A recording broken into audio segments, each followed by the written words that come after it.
It's not coming up on my damn YouTube. I mean, on my damn Facebook. Oh, there we go.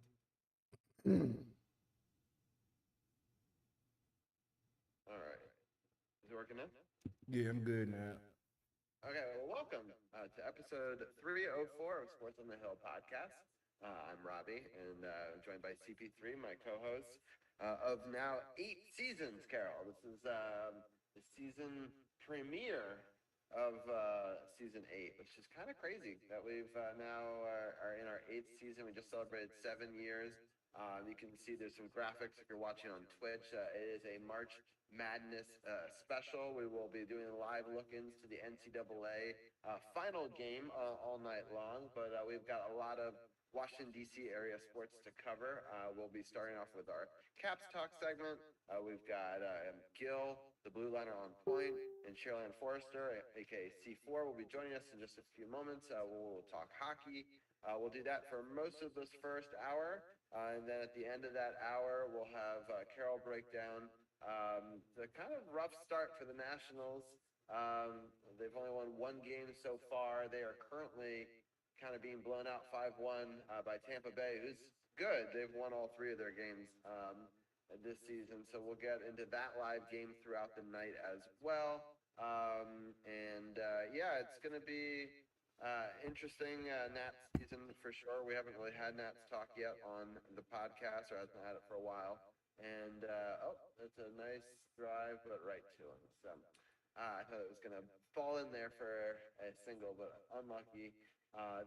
We're in the bottom of the 8th inning again, 5-1 Tampa Bay. But after Nats talk, we'll talk about the Defenders, who had an up and down 2 weeks. They beat the second place team in 2 weeks ago, and then last week they fell for the trap game that I talked about last week, or 2 weeks ago, and unfortunately they lost to the worst team who had been winless. So we'll talk about both of those. We'll have Champ joining us for some of that conversation. We'll then talk about the Wizards. So we'll bring in Tim to talk about that, and then we'll end up talking a little bit more about this March Madness and live look-ins into this game. More in the third hour as well. So lots to celebrate as we start season 8. But I'll start off talking to you, Carol. How are you doing? I'm doing pretty good, Robbie. I can't complain. As always, got a lot going on in the background. It's just so much, but like you say, you got to bring in. Oh, I didn't even. Man, I know I'm off. I didn't even switch cameras, Robbie. The first 3 minutes, I had my daggone graphic up, boy. But yeah, man, it's just a lot going on. Like you said, with the Capitals, looking like we're not going to make the playoffs. That would sucks. The Nats, getting out the gate a little slow. Down 5-1 right now. Not looking good in the bottom of the 8th. Looking like they're about to drop to 1-3. And the Defenders, like you mentioned, the trap game again week before. They looked okay. I'm not gonna be mad at the win. I'm more mad at the loss because I watched the second half. I didn't get a chance to see the first half, but when I looked at it, they were only up by 3, and I already had a bad feeling at that point. And unfortunately, like you said, they fell for the trap and ended up losing their first game. But it can also be a good thing because it can get them refocused and for the end of the season push, being that they're playing the second place team coming up this week on the road again. So hopefully it'll be a wake up call. Let them know they got to bring their A game every week, no matter what. It sucked. I saw them 2 weeks ago, and was having confidence that they would possibly go undefeated and mess around. And I jokingly said, "Don't sleep on the Guardians just because they, winless." And I guess some of them didn't listen because they definitely did. And it's just a lot going on, Rob. Just a lot going on. But soon, within a couple of weeks, things should be settled out, and CP3 might make his reappearance back weekly on Sports on the Hill, depending on how things fall coming up. So I definitely keep you posted, and yeah, we might be getting back to the old school. I've been gone for about 6 months now, and yeah, it's feel kind of crazy, but yeah, just stay tuned. Things is working behind the scenes right now. Right, and I'll probably cover a lot of the other sports, the Wizards, through the rest of their season, the Caps through the rest of theirs, the Defenders, and then maybe you could even do little Nats pop-up shows or something even during the day or other times as well. And we can always combine it in. So we might see, it might switch it up, it might try some different stuff this year. Just stay tuned. Or I always like experimenting. We've done this for 8 years. We did it one way, for many years. Why not have different things? And so I appreciate people rolling with us.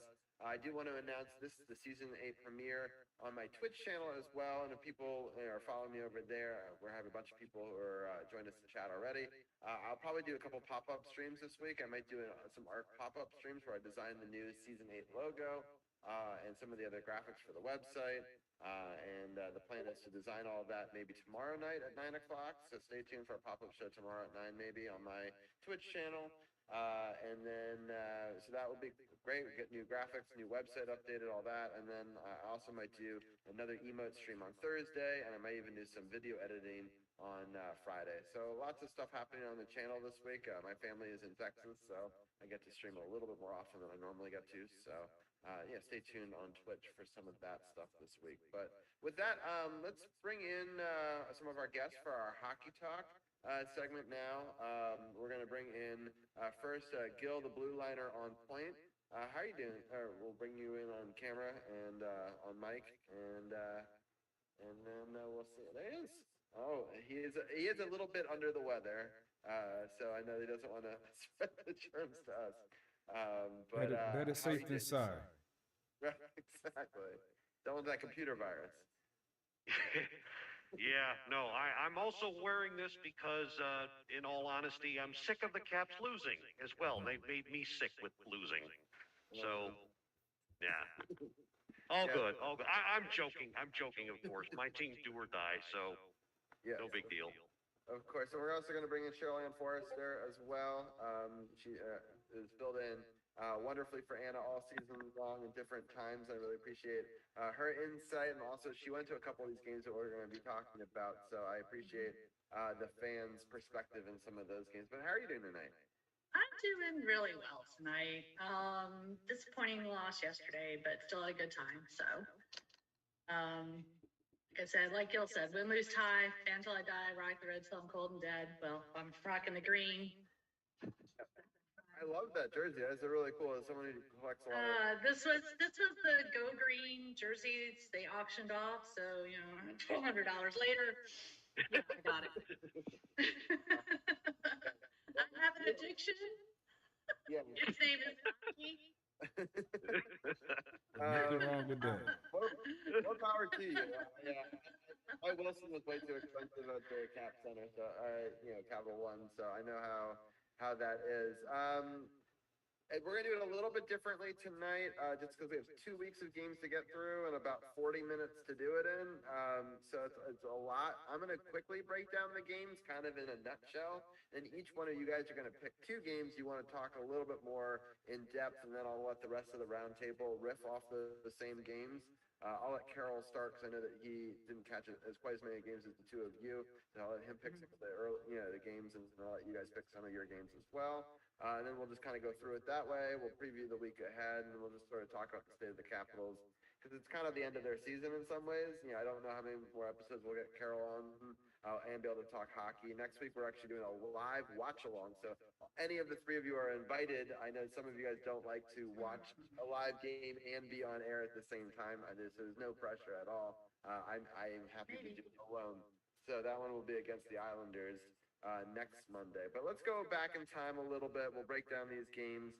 So when we last left off, we had a loss to Minnesota 5-3 on right before the last podcast. And the next day we played Columbus, which is a really disappointing game. We found ourselves up 3-0 in a must-win game. Then we went back and forth in scoring. We were still up 5-3 at the end of the second period. But in the first 8.5 minutes, they were able to tie it up. We then took the lead again. Unfortunately, in the last minute, they tied it up, and then they won it in overtime, which I think was a really deflating loss and sort of set up kind of a rough 2 weeks. I think if you win that game, maybe you can catapult some momentum into some of these others. They needed to prove themselves in the next game, and they played a terrible Chicago team at home. They were able to beat the Chicago pretty badly, 6-1, for arguably the best victory in this time period. But then the big game against Pittsburgh, the game where the team that's right in front of them that they need to jump over, and the most important game, they found themselves in a 3-goal hole less than a minute into the third period. In the first period, there was no scoring. The second period, they scored 2. But then we clawed right back into it. Tom Wilson, Ovechkin, Strome all scored. But heartbreaking, Malkin scores 1840 off a terrible turnover, and they win that game 4-3, and don't even go to overtime and get a loser point for the effort. And then they played the Islanders in a tough game, and that one we get the loser point, but that's all we get in the shootout.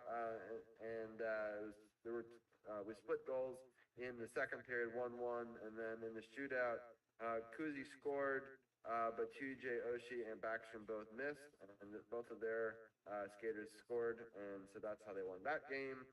Tampa Bay Lightning, we lost that game brutally, 5-1. That was not really a close game.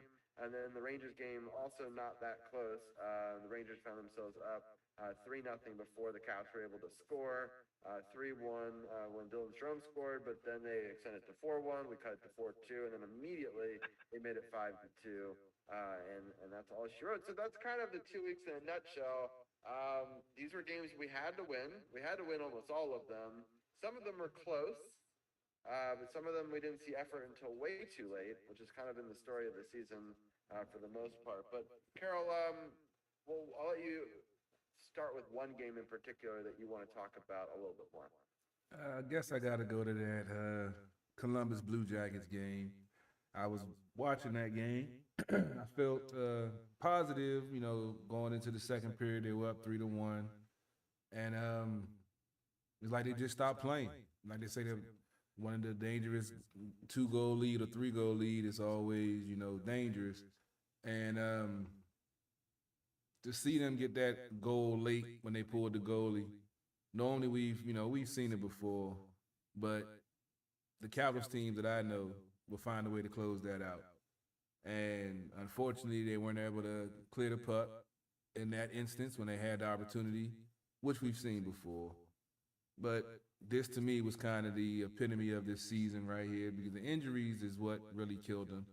It was, they started out pretty good, but with all the moving parts and, points that they should have got that they left out there, this was like the epitome of the game. This is a game that they had in hand, that all they had to do was keep playing their brand of hockey, and they would have won it. But found a way to give the lead up late, and then give up the second point to the worst team in the Metro. So, yeah, this one was kind of disappointing. This one I felt was going to be the determining factor they were going to make the playoffs, because, like you said, this was could have catapulted them with this team and then Chicago right after, two other teams in the bottom of their divisions. And, you can catapult. I don't even want to talk about the Pittsburgh game. I'll let one of y'all break that down.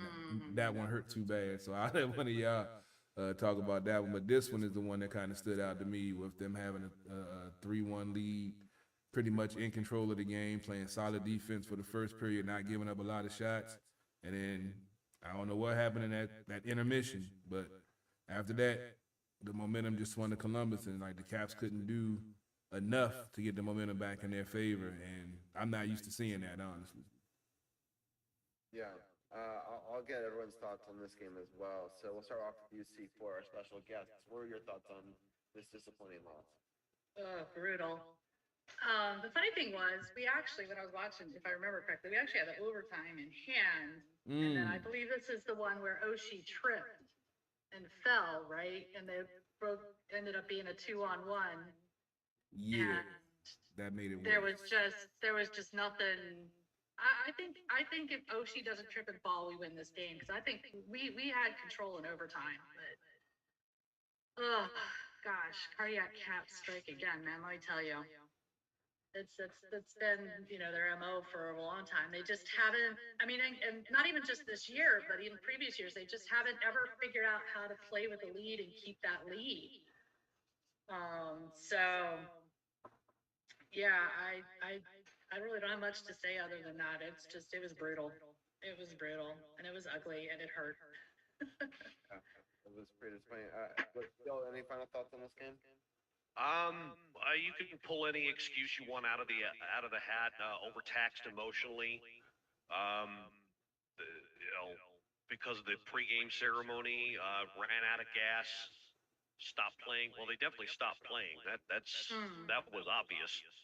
Um, I this to me, as much as maybe even more than the Pittsburgh game was probably the nail in the coffin because I said last week, they had to come out um, with a great start to the game, and they did. And I didn't realize that they couldn't maintain that. I don't know why they figured that this would be a team that, yes, they had nothing to play for, but they didn't quit. And you're going to face that kind of opposition in playoffs. You're aspiring to be in the playoffs. You better play playoff hockey. They didn't. And bottom line, that's what cost them. Yeah, and Columbus, we've struggled with Columbus though.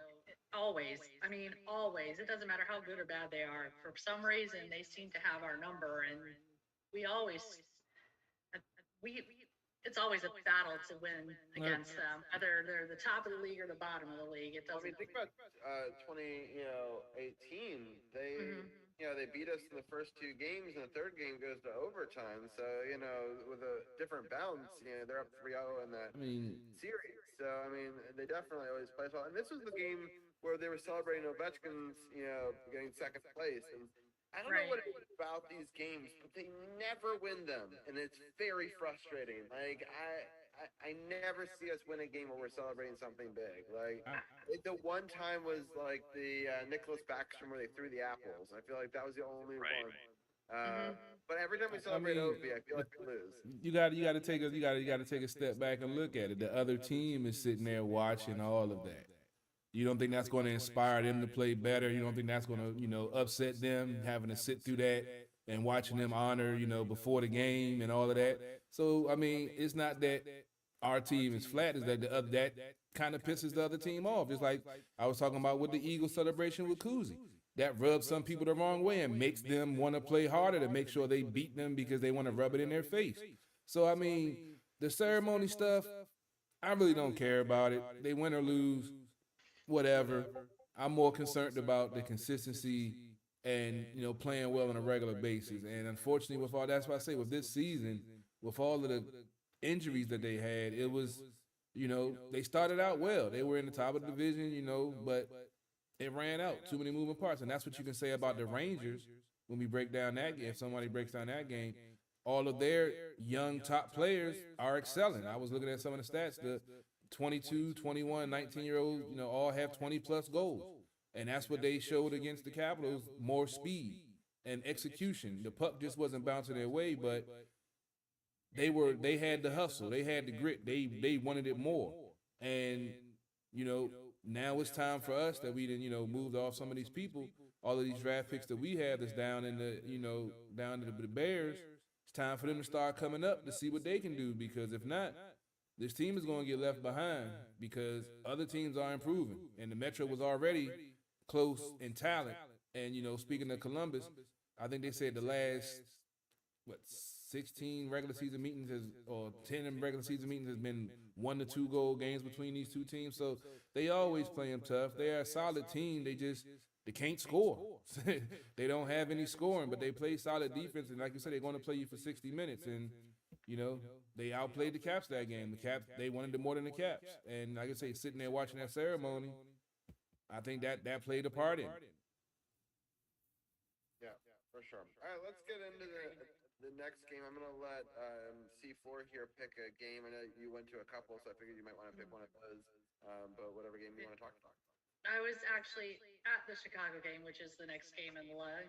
So I was at Chicago and the Rangers, but Chicago was just fun to watch. The funny thing about Chicago, though, is it was sort of like the roles were reversed, because we were out there playing our hockey and Chicago just was like, what hit us? They looked like they got hit by a train. And I think what really I think threw them off was Connor Sherry's goal because their goaltender, and I'm forgetting his name right now, came out of the crease to pass the puck off to one of his players. Sherry intercepts it and bombs it into the empty net. And the goalie just went, "Oh my God, what did I just do?" And I think that kind of set the tone for the rest of the game for Chicago. I mean, and we're just out there playing cap hockey, which if we had done the night before and in Pittsburgh and against the Rangers, we would have, I wouldn't say we'd have 8 points, but we might have 6 or 7, right? But also, if you win against Pittsburgh, that's a huge swing too. So it's like Yeah. the points. It's like who you're playing. Well, yeah, a win in regulation against Pittsburgh is always like way up there. That's like the apex top of the thing. But that game was just, it was just a lot of fun to watch. It was good to see the guys, like Anna said, and Anna and Gillis talked about this in the power play point. Boys were having fun. They were out there playing hockey. They weren't thinking too much. They were just out there having fun, doing their thing, and they won the game. And I don't know why they can't keep doing that. It's like all of a sudden they start overthinking things. And you know, we've talked about coaching, we've talked about injuries, we've talked about chemistry. And at the end of the day, none of that matters if they're not playing hockey. So of the games, I think Chicago was the most fun to watch. And the Rangers, I'm sure. I mean, we scored a lot. yeah, what was it, 6-1? Yeah. Yeah, yeah. Pretty good. You know, Nick got one. Carlson got one. Ovi got one. Yeah, Connor Sherry. You know. Yeah. Even Anthony Mantha found a way to score a goal. Mantha found a way to score a goal. It was pretty interesting, pretty wild. Yeah. You know, against the Rangers, again, it was one of those too little, too late things. The first period was just lit. The second period, we started off better. And, you know, Strome scores, you know, 13-23. And actually, I didn't even see Protas goal go in. It was at the other end of the ice. I couldn't tell who scored that one because there were just so many people around the front of the net. But that's why we scored that goal, because we were in the front of it. But to give just Igor credit, he was standing on his flipping head. That's true. Yeah, he was all over the place. Igor was standing on his head. I mean, if Igor kept them, yeah, if it had been a different goalie, there were goals that probably should have gone in that didn't because Igor did what he did. So I'm not overly upset about this game. Yes, it would have been nice to come away with the win. Yes, it would have been nice to see a little more effort early on. But all in all, you know, again, I'm going to give credit where credit is due, and Igor was just Igor. And also, the Rangers, I heard, traveled with a ton of fans. Yeah. Oh, yeah. Probably a good, not quite half. Yeah. Of the stadium was Rangers fans. I mean, there were quite a lot. There were quite a lot where I was sitting. I was in 113 where the Rangers were shooting twice, so there were a lot down that end. Yeah, I mean, I heard from a lot of season ticket holder fans that there were, and so that energy does definitely, you know, they bring that with them. And yeah, it does unfortunately help. Carol, but Ranger fans are actually pretty cool. I didn't. Oh yeah, I have a lot of family that are Ranger fans. I would say they're not.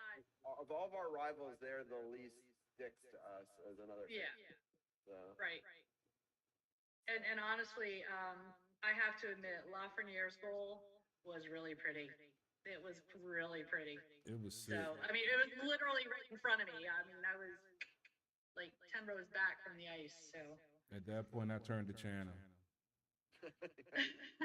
It was so pretty. I just had to turn the channel. I was like, first I thought it was my boy Mika Zibanejad. I thought it was him because he always has a fancy goal. And then I saw it was the young kid, and I was like, wow, he made Jensen look like a fool on that play. Yeah, he did. Yeah, he did.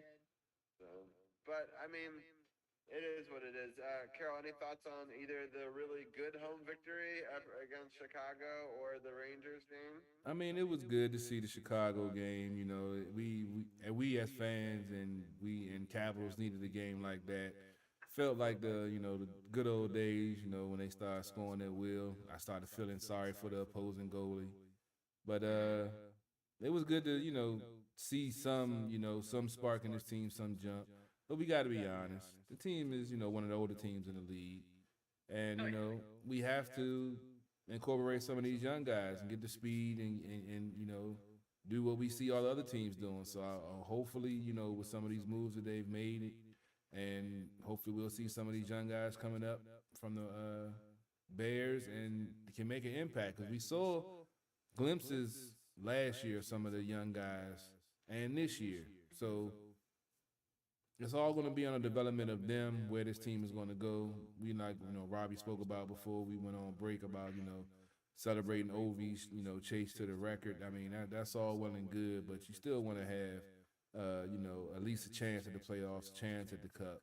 They don't have to be the number one seed, been there, done that, but you at least want your team to get in there. And for me, it's sad to see that Ovi's not going to make the playoffs this year, because I want him to get another cup. I'm on the record as saying that Ovi is my favorite DC sports athlete of all time, and I'm going to find a way to get an interview with that dude. But I find it disappointing that he, all the effort he put in this year when all the people were injured, he was still, doing his thing. But unfortunately, he's not going to get a chance to, chase after another cup, because that's the one thing that crybaby Crosby got over him, is multiple cups. Right, but I try to tell people that cups are just a sign that you had a better team around you more than it is necessarily personal greatness. I mean, I will admit that Crosby does make players around him better, but so does Ovechkin. But again, the talent that those Pittsburgh team had in some of those years is undeniable. They had everything. They had goaltending, they had defense. I mean, and we played them pretty tough. I think we were right there. And I honestly think in some of those years, if we gotten past Pittsburgh, we may have won it all in those seasons. So, it'll be interesting. Gil, what are some of your thoughts on those two games that C4 went to?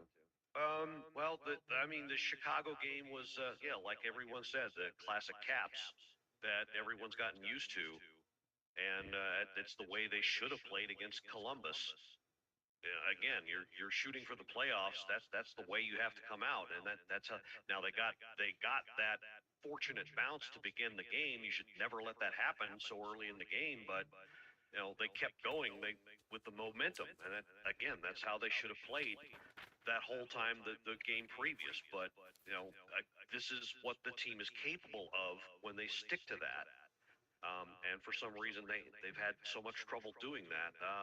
The Rangers game, I was hopeful they would not come out with another slow start, but this was a carbon copy of the previous Rangers game where they let the game get away from them from the beginning, and they were chasing it for the rest of the game, and they could never catch it, and they didn't learn their lesson from last game, and you got the same result. So that's what happened there, really. Yeah, I want to give a quick little scoring update. It's very close. San Diego State Aztecs are up 10-8 over the Connecticut Huskies.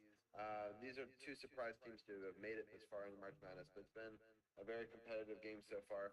Unfortunately, the Nationals did lose their game 6-2 to Tampa Bay. So I just wanted to give a little bit of some scoring updates in the live games that we were watching. Fun fact: if you're looking for a team to root for in the Final Four between those two, Joe Gibbs was a graduate of San Diego State and was their head coach in the late '60s. Oh, Interesting. Okay. I'll root for San Diego State for that reason. So that's a good fun fact. I like that one. A little nugget, Gil. Good nugget. Good nugget. Yeah, sounds good. All right. Gil, speaking of, it's your turn actually to pick a game that you wanted to talk about. Well, okay, so I guess that leaves me with Pittsburgh and/or Tampa Bay.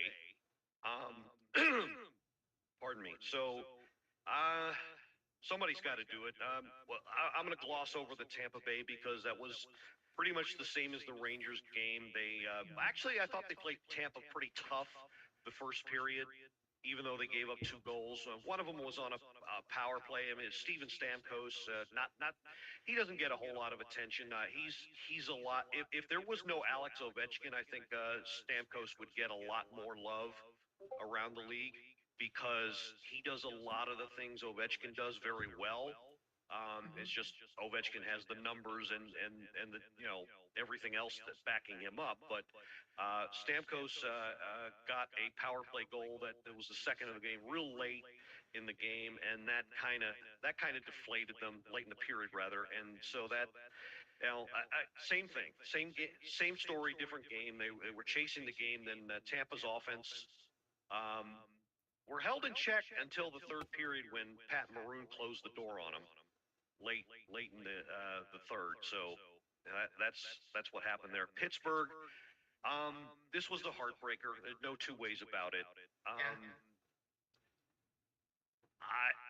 I'm going to probably get a lot of criticism for this, but and I'm not going to defend him, but Anthony Mantha is not the only reason they lost this game. They lost the game because they didn't hang on to whatever momentum they had. They actually played Pittsburgh great the first 20 periods, for 20 minutes in the first period rather. But they let the game get away from them in the second. And I commend them for their great effort in coming back all the way back to tie it. But then you saw what happened. But the bottom line is they should not have put themselves in that position to begin with. Again, you're chasing the playoff spot. This is your longtime hated rival. You have to get up for this game. And somewhere along the way, they forgot that, both in the middle period and those last crucial moments late in the game. And,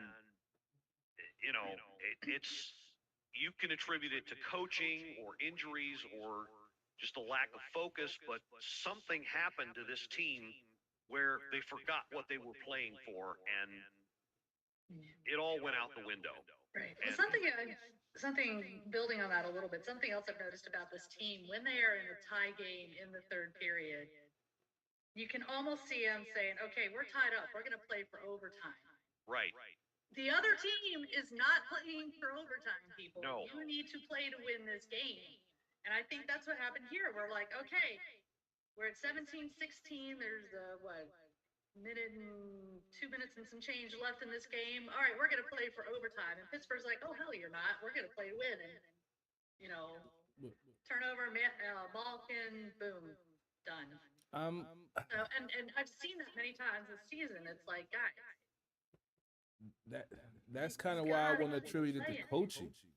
I want to contribute it to coaching because, not to be devil's advocate, but when Barry Trotz was here, third period, 1-goal lead, I wasn't sweating because I knew they were going to lock it down defensively. And I knew they were going to be sound. I knew they were going to, block shots and do what was supposed to be done. I wasn't a Laviolette fan at the beginning. I told Rob I'm going to give him a chance.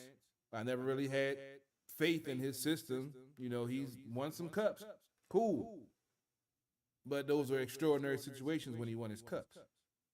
Things fell his way. He didn't win both of them. He just won one of them, right? Yeah, I'm just like his. I don't like his defensive strategy, and I think that's what's been failing this team, especially when you have an older team going up against the Devils, the Rangers, with these young 21, 22 players that are playmakers. You have to play that physical style to wear them down in the third period. That forecheck, hitting them on the boards. They're gonna make the pretty pass, and they might even score. But that next play, they're gonna look over their shoulder to see if they're gonna get hit like that again. Then mistakes get made, turnovers, transition, defense to offense, and we saw that happen under Trotz. We haven't seen that happen in a lot of Laviolette on a consistent basis. We've seen flashes of it, but we haven't seen it consistently. So we have to, I think, question some of the coaching along with the players in this situation, because we've seen it all year long of them not being able to hold on to leads. Well, I think that they're not playing enough of the young talent. I think that they keep on getting older. So what was working 3 years ago, they're now 3 years older. So, Exactly. and it's just. And two of those guys had serious injuries over the course of the last year. They're not going to be the same. I mean, yeah, they're playing well. I'm talking Carlson and Nicky. Yeah, they're playing well, but they're not the same as they were before they got injured. And neither is Tom Wilson. You know, I don't think he's quite. No, but he's a lot younger, so I think he's bounced back a little better than they did. But still, There's still a but little you're right. bit- He's still not 100%. The physicality isn't quite there with him. You know what I mean? And Yeah. I don't I want mean, even last year under Laviolette with the defensive structure, we saw some of the same thing when the players were healthy. Hmm. So I mean, Yeah. I get the injuries and all of that, but to me, this is the beginning of a trend.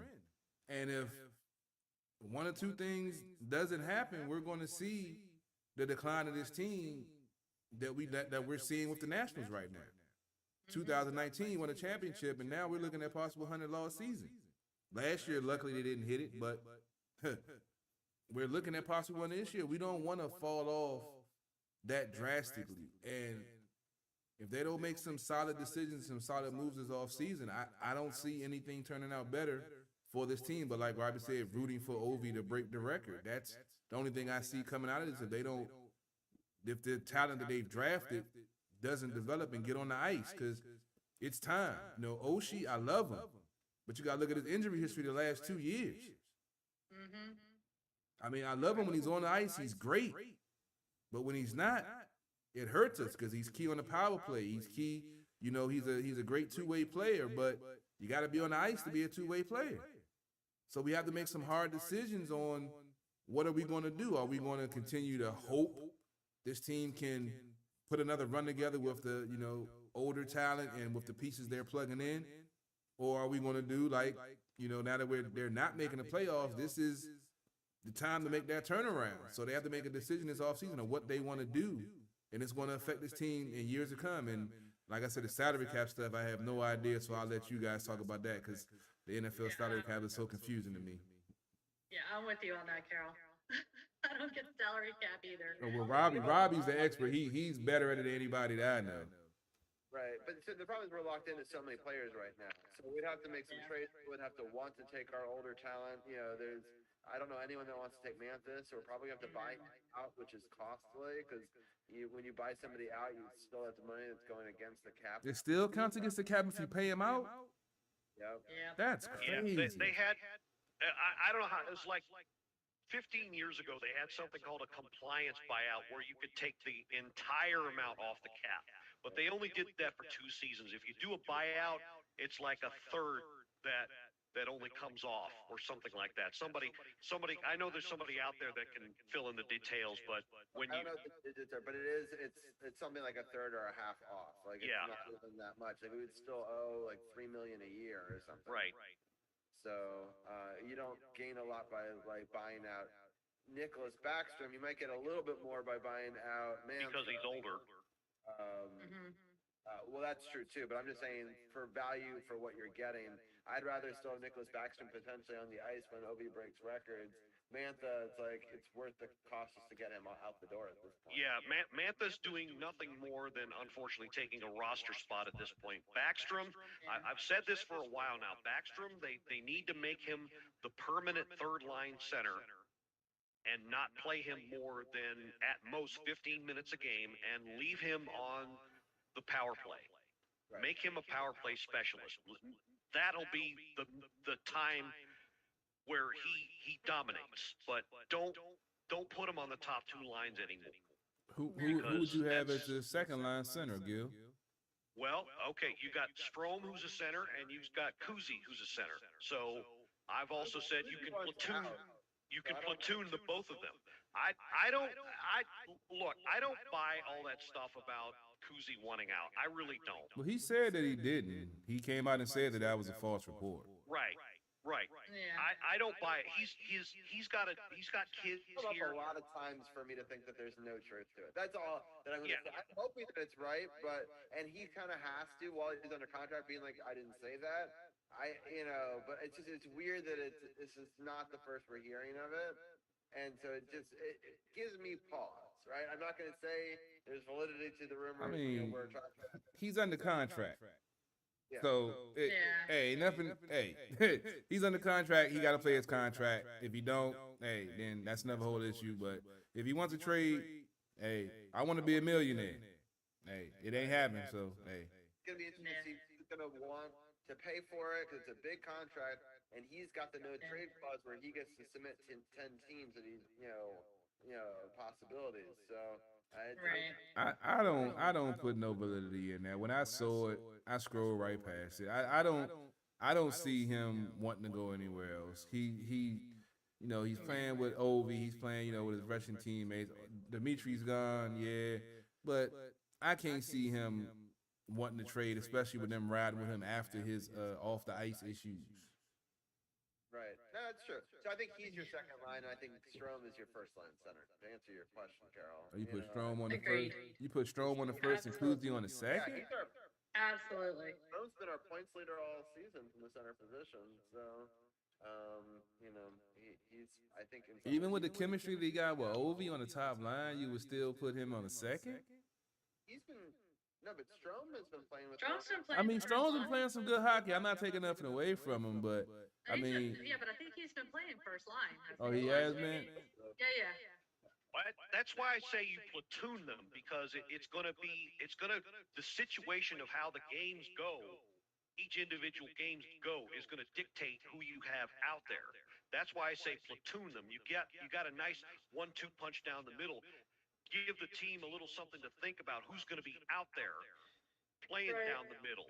Now, I kind of agree, but you also need to build chemistry too. Like I find that teams that do better when they kind of decide some of that stuff.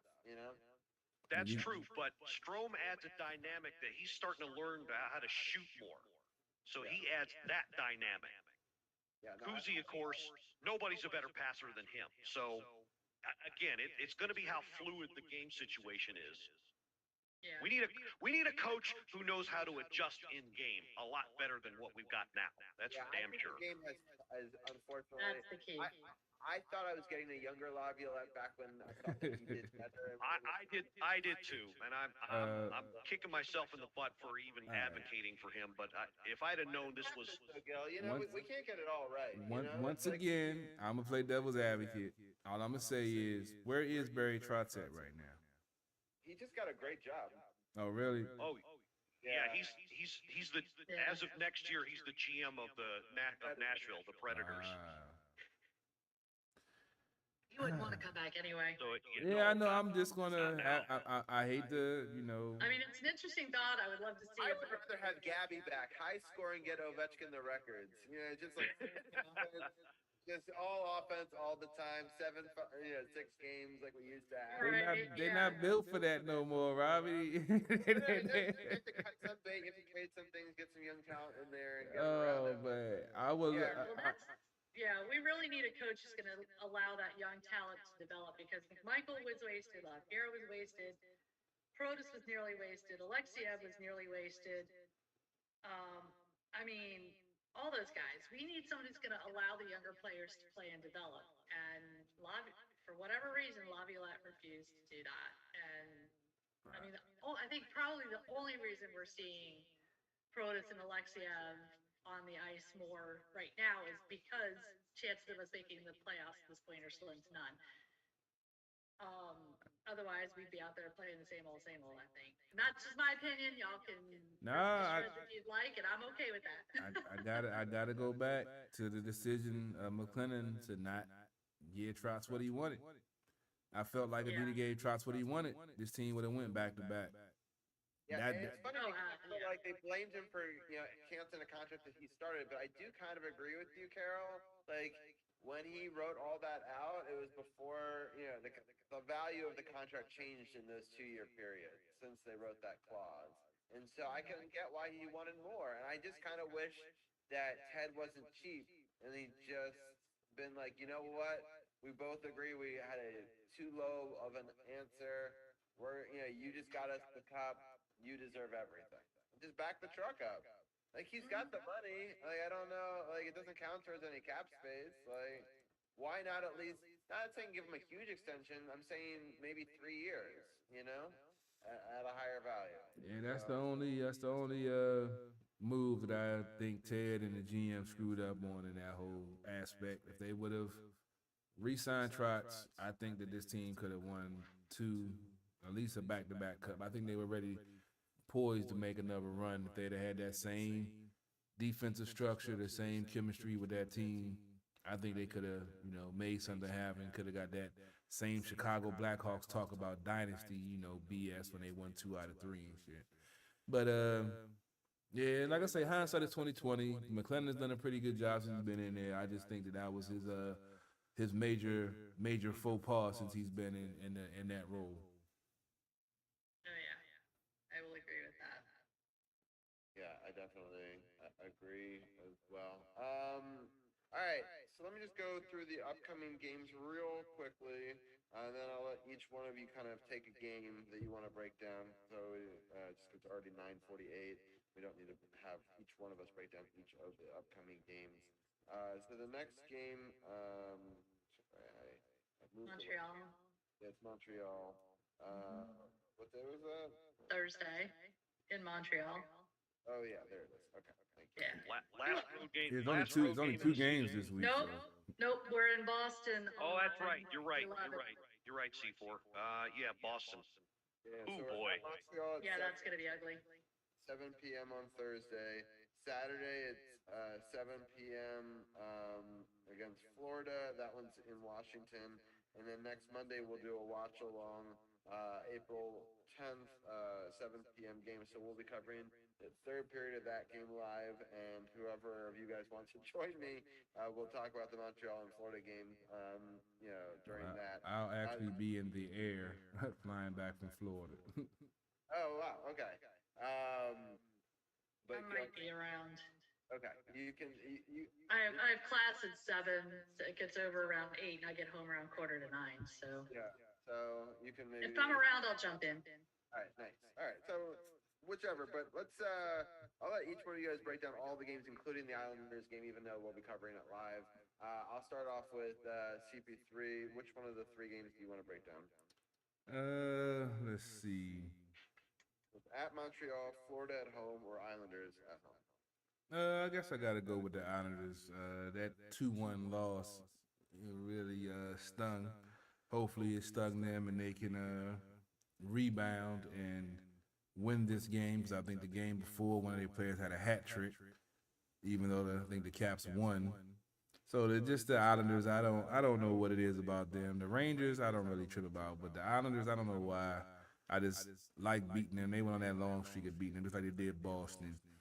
And I want to see them beat the Islanders along with beating Boston, even though I know Boston's on this historic run or whatever. I haven't even kept track of it, but as long as the rat guy is on their team, Brad Marchand, I won't care what Boston does. I just want somebody to punch him through the ice. Yeah. All right. C4. Which of the other 2 games? Which do you want to talk about? I guess I'll talk Florida. I'm of 2 minds on the Florida game. On the one hand, I would like to see Florida win and try and keep Pittsburgh out of the playoffs, because I would really like to see Gary Bettman's head explode, because neither Alex Ovechkin nor Sidney Crosby are in the playoffs. But on the other hand, I always want to see my boys win. But Florida, I think, is going to be a fun game to watch. It'll be an interesting game to watch.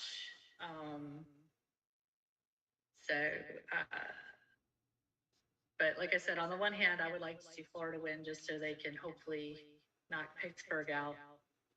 Honestly, I would rather Florida would win that game. Yeah. I honestly think we kind of want to lose as many of these as possible, because we're right Yeah, on that that's true. edge of the draft lottery, right, Gil? 'Cause Oh yeah, that's true. we're Yeah, right there. Caps are looking at a guaranteed top 15 pick and possibly a top 10 pick, depending on Yeah. how things shake out. I don't put my faith in ping pong balls. I'll say that to my dying day. Yeah. I agree with that assessment, but at the same time, we've got nothing. I mean, I want us to still play. Nothing well. else to play for. I get that, but Right. Except they're pride. not going to get. Look, they're not going to get all this talk about tanking for Connor Bedard. It's not They're going to not happen. going to get Bedard. They're They might not going get to get it. Fratelli, but we're not going to get Bedard. I'd love to see them get Fratelli. I'd love to see them get him. We might But- get Patelli, but there's no way in God's green earth we're gonna get Bedard. Shameless plug. I have in the works. I mentioned this on our latest episode that we just recorded. I have in the works a special draft day breakdown that's going to take place after the final rounds of the drafts. I have a very special guest coming on with me who's had his eye on the prospects. It's a very deep draft coming up beyond Connor Bedard. So whoever the Caps get will benefit them, I think, greatly. So he's going to help me break all that down. And If it's so, the person I think of, he's gonna be here by then. yeah. So tune in for that because, this is where the Caps' future will start with that draft, whoever they get in that draft. Yeah, and if it's the person I'm thinking of, and I know who you're thinking, Yeah. it's gonna be a fun one. It'll really be a fun one. Sorry. No, No, that's okay. You've had a lot of good guests, and I know that you've had some guests on this week as well. And I'll let you do a quick shout out before we let you go. Real quickly, before we do that, Gil, just break down your quick thoughts on the remaining game, the Montreal game. Montreal should be fun. This is one of those teams that Ovi gets up for, and it's in La Belle Provence, in the beautiful city of Montreal. He loves going there, loves playing there, Bell Center, and so expect a fun game to watch. I don't know how the rest of the team is going to come out, but it's Montreal's in rebuild mode, so it could go either way. But either way, it's going to be a fun game to watch. I think Ovi's definitely going to be up for it, and it'll probably turn out to be like the Chicago game, where they just come out and just chuck everything else in the F bucket, as they say, and just play hockey. And so I look forward to that one. It's one of the few I'm looking forward to, actually. Yeah. Right. All right, real quickly, Gil, I know you had a special guest, plural, on this week's podcast. Let people know who was on, and then I'll let you guys each say your goodbyes, and we'll switch into some baseball talk. Yes, thank you again for having us on, Robbie. And so this week we actually have that Red Rockin' duo, the Catastrophes, on, both of them. Laura Bach and John Blackburn. If you don't know who they are Twitter stars. They're on Twitter all the time. They do the parody songs after any of the Caps score a goal. And it's spelled just like it sounds, CAPTAS trophies at Catastrophes on Twitter. So you catch them, all the videos they make. They also have commentary on how the team's doing. But having them both on, they have very interesting stories to tell. And that's pretty much 90% of the podcast. It was a good one. I enjoyed it. It's a great listen. It's great talking to them. We're definitely going to have them on again, but nice to have a kind of a minor DMV celebrity again on in the show. So give it a listen, and that should be up as of right now. And Gil, you're recording on Saturday or Sunday of this week? We are going to be recording this coming Sunday evening. We're going to do, it's the next to last week.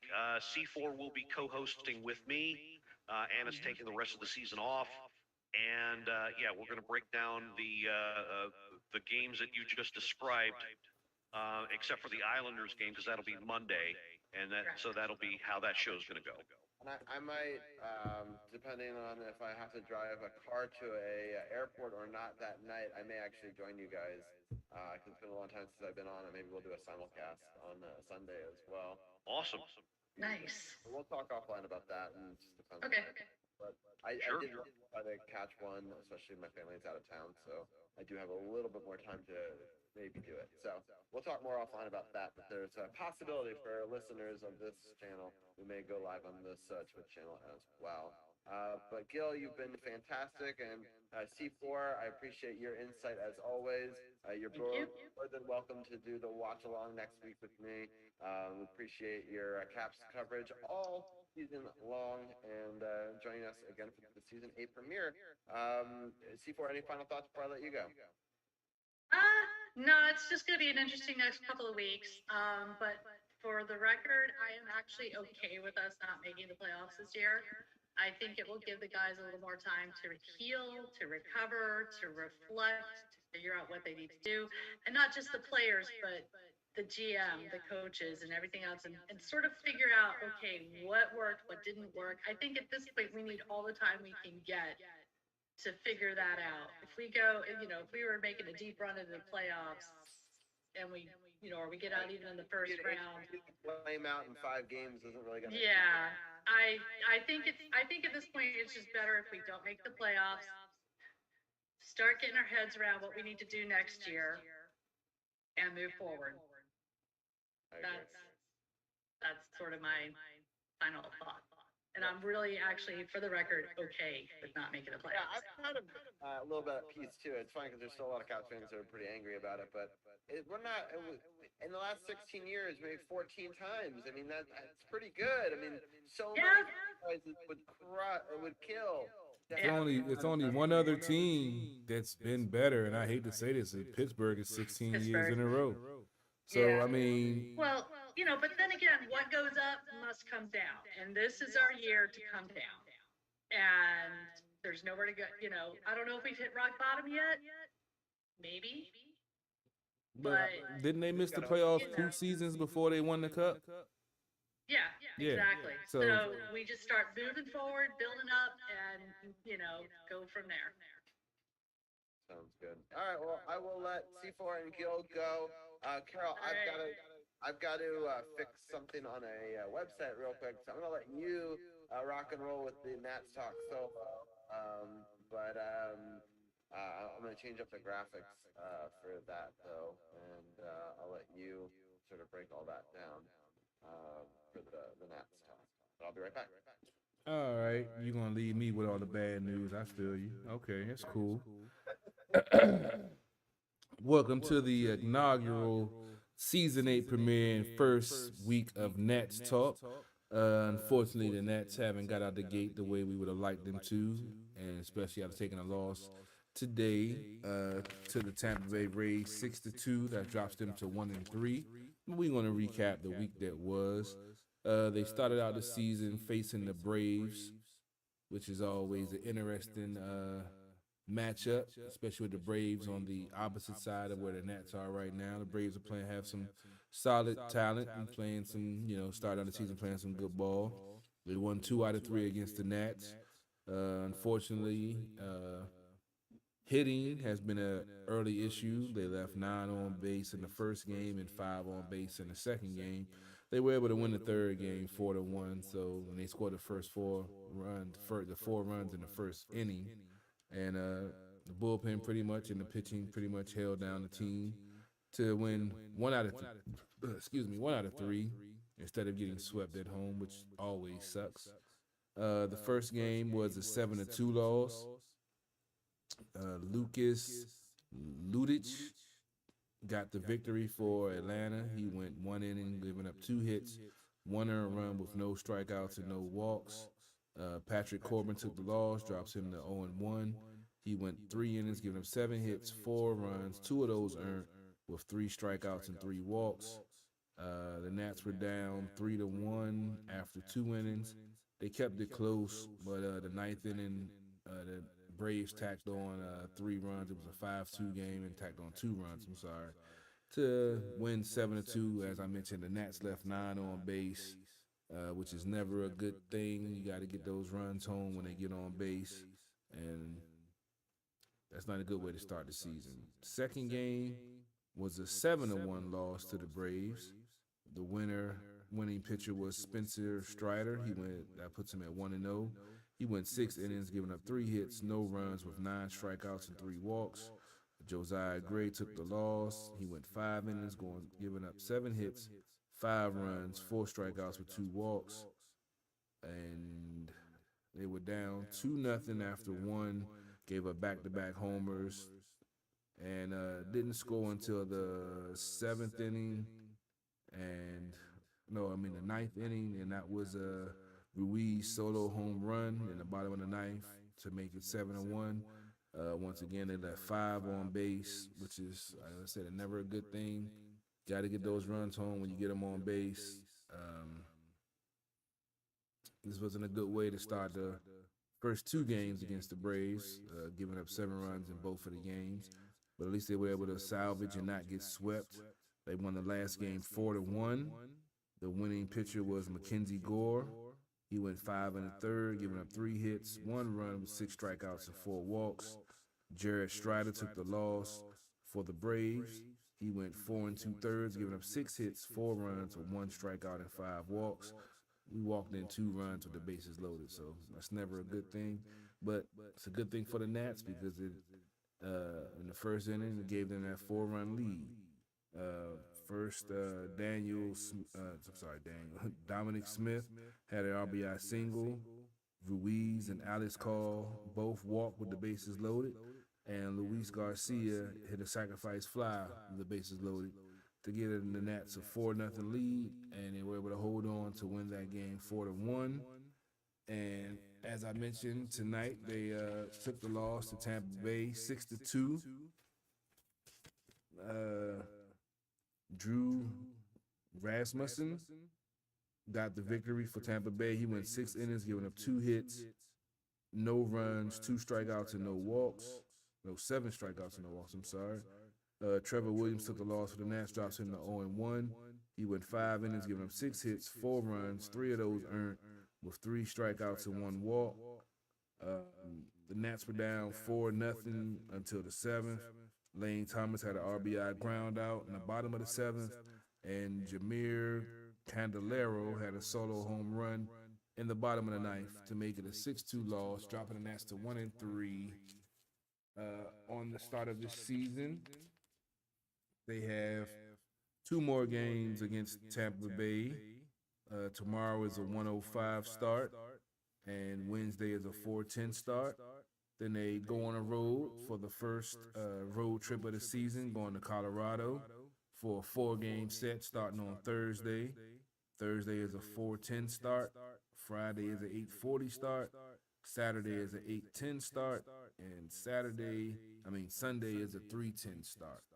So hopefully the Nats can get some improvement at the plate and pitching, because that has been one of the downfalls early in the season, giving up 7 runs, 4 runs, and 6 runs. Your ERA is not looking good at all at the beginning of this season. And let's see, currently looking at the stats and the standings, hit standings, and it didn't come up. Come on. Currently, the Nats are in 3rd place. The Braves are 2-1. The Mets are 3-2. Nats are 1-3. The Marlins are 1-4, and the Phillies are 0-3. Surprisingly, that's funny.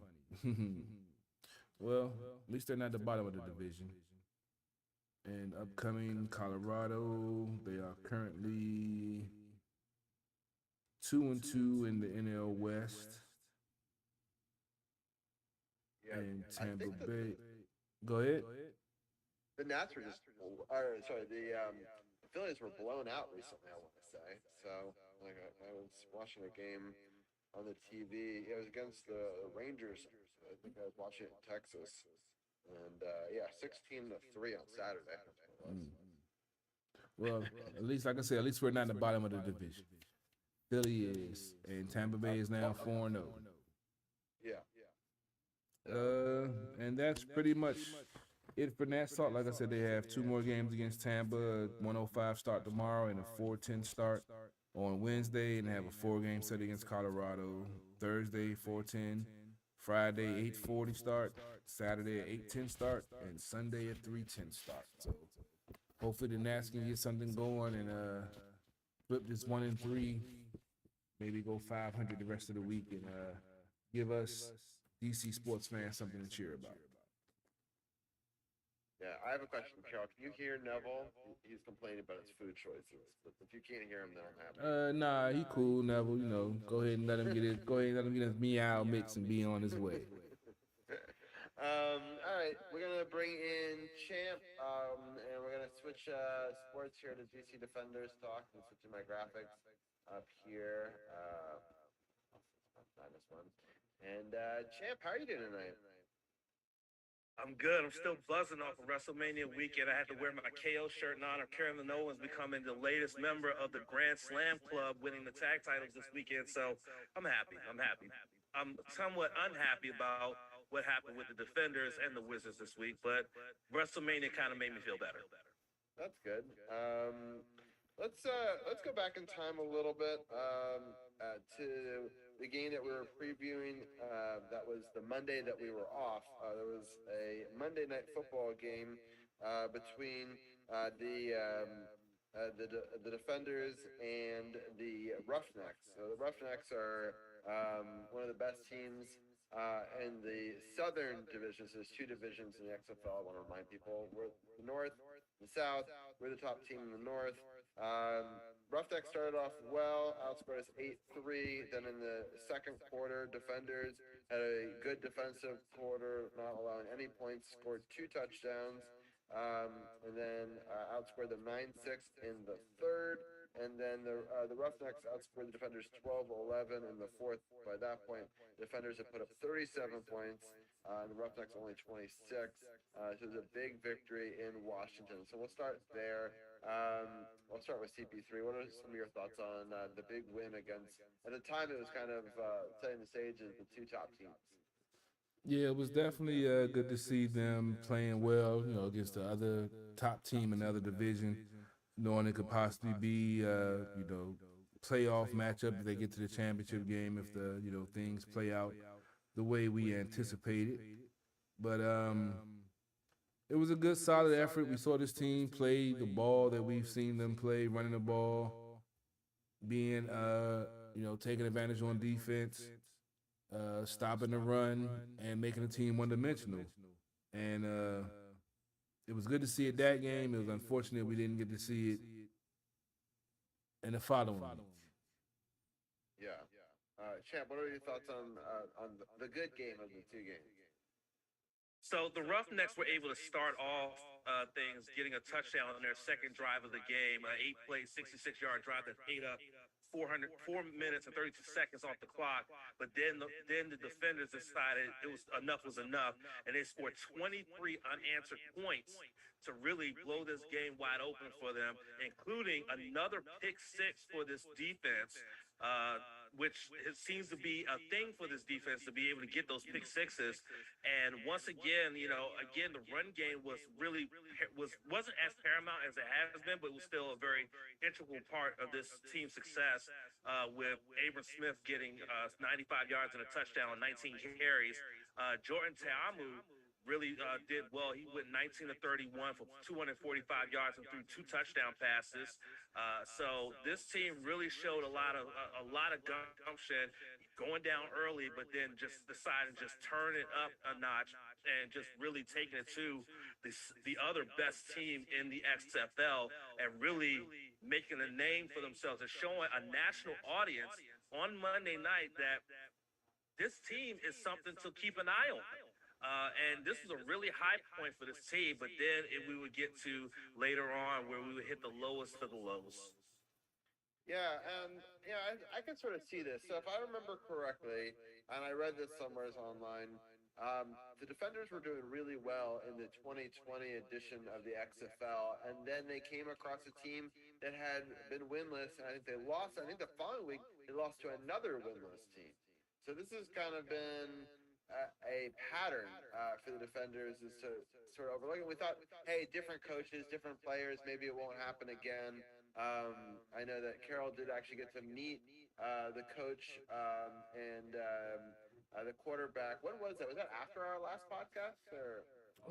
Yeah, it was 2 weeks ago before they played the Roughnecks, right before that game. And I did say, don't sleep on the Guardians. They were still, didn't have a win. But I told them, don't sleep on them, play a good game against Houston. But unfortunately, they didn't take my warning. Right. Yeah, and this was I'll break down the scoring real quick, and then we can get into the game. DC scored first, made it 8-0. Then they came back just a couple minutes later and scored a touchdown, but missed the 1 point conversion. Then it was a touchdown pass, another 1 point conversion failed, so it was 12-8. Then Abram Smith, the 1 yard run. The 2 point pass conversion failed, so it's 14-12 after all of that. Then in the second quarter, a touchdown where they made the 2 point conversion to make it 22-12. And then a touchdown by the Guardians, but they missed their 2 pointer. So the DC was up 4 going into the second half. Guardians scored first, a touchdown. They made their 1 pointer in that situation, go up 25-22, and then a big pass, 86-yard pass for a touchdown for the defenders, but 2 point conversion failed in that one. But they went up by 3 again, 28-25. Touchdown was scored at 3:31 by the Guardians. The 1 point run conversion failed, made it 28-31. So only down 3 points at that point. And then the DC defenders scored a touchdown and made a 2 point conversion, went up 5. And then Guardians scored a touchdown but missed their 2 point conversion to go up by 1. And there were 2 missed field goals in this game by the defenders as well. So very close game overall, but the Guardians were just a little bit hungrier and a couple of missed field goals, and that was the difference. I'm going to start with you, Carol. What were some of your thoughts on this game? Yeah, there were a few missed opportunities in this game for the defenders. I look back to the fourth quarter. Who was it? Jackson had a pretty much wide open touchdown. The defender tripped over his own feet, and he just missed the ball in the end zone. I don't know what happened. He was basically wide open, and he just didn't catch it. First half, they played very well, shutting down a run. The Guardians made some adjustments at half and were able to gash the defenders on defense running the ball, which hasn't happened all season. And there was definitely opportunity to win this game. They had two turnovers, 2 fumbles, which is never a good thing when you lose a turnover battle. You're at a high probability to lose the game. Tayamo had a decent game, going 21 for 29, 285 yards, 3 touchdowns. Smith had another outstanding game, 18 carries, 127 yards, 1 touchdown. Lucky Jackson, who I just mentioned, he had 6 catches, 60 yards, 2 touchdowns. Blair had a outstanding game, 5 catches, 139 yards, and a touchdown. It was just, I felt like the Guardians just wanted it more. Like I said, when I flipped to it right before halftime, and so the Guardians were only down by 3, and knowing them being winless on the season, I knew that wasn't a good sign. But hopefully this is a wake-up call for the defenders, because any given Saturday, Sunday, Monday, you can lose to your opponent, no matter what their record is, and hopefully that gets them back refocused on doing the things that put them at 6-0. They dropped to 6-1, still have their own fate in their own hands. All they have to do is win their games, and they'll get the number 1 seed and host a playoff game, which I'm trying to get tickets for, and also trying to get tickets for the last home game. I'll be checking my contacts in a couple of days to see how it is for the last home game we have, and see about the tickets for the playoffs also. Yeah, well, the tickets are skyrocketed for that game, the last home one. But I think those were VIP ones, so I'm sure there's still some regular ones available. Well, let's just say I know some people that know some people, and I might be in one of them boxes, Just right. So I hope that you make it to that one, and then I would love to go with you if we can get that playoff game. I know the champ wants to as well. So if we can find a way for the 3 of us to make that happen, that would be a really cool experience. Well, it would be 4. It would be 4. Okay. It'd be your lady. Yes, she would be the one with the connections to get us into that Oh yeah, situation. I'd be happy to meet her. So, a great opportunity for that as well. So I'm working behind the scenes to see if I can make something happen. If it can, I'm gonna make it happen. But yeah, we working on trying to get at least tickets for the last home game of the regular season and seeing if we can get that bid in for the playoff seats also. yeah. Yeah, it'll be interesting. So let's get into next week a little bit. Or sorry, Champ. Any final thoughts on that game? Right. So it's funny. I was watching this game, and when Derek King was in at quarterback, my mind was just saying to myself multiple times, "He's not a passer. He's a runner. He's not a passer. He's a runner." And then he turns around and throws that 12-yard touchdown pass across his body, across the field to Briley Moore McKinnon in the back of the end zone, and McKinnon manages to get one toe down inbounds to make the catch and get the touchdown. I said, okay, maybe he is a passer. What the heck? But I said this 2 weeks ago when we talked about this game. I said this is definitely a trap game for DC because the Guardians may have exhibited signs that they weren't a very good team, but something said that they were going to play up to the Defenders, being that they were coming in undefeated against the winless team. Teamu, like CP3 said, had a really good game, nearly threw for 300 yards. Abrams had another 100-yard game, and it looked like the Defenders had a chance at the end, but that 63-yard field goal didn't make it, and they end up falling short by 1 point, which hurts the most because you were right there and just could not finish the deal. And now there are no more undefeated teams, but you are still the best team in your division, so you have to continue to press forward and be able to show why you're the best team in your division and one of the best teams in the XFL. So I got a little bit of a funny, quick story, proving that you should never trust what you read on the internet, right? So we've learned, verify sources always, and why. So I read an article about how some people were like, oh, maybe this game was slightly rigged, so that way the whole thing is more competitive, down the stretch and blah blah blah, right? Because there was maybe some questionable calls or whatever. Turns out that real article. Somebody used Chat GBT to write a fake article about if that scenario had happened, and then they released it in a Defenders group just to gauge a reaction of what the fans would think if that was a story. I was like, holy shit, that's the world we live in, where robots are writing stories about our team. I was like, oh crap. So, which is funny because because Orlando had more turnovers than we did, yet we still lost the game. So explain to me how it would be rigged. That's why I was like, if I saw something like that, I'd be like, that's BS.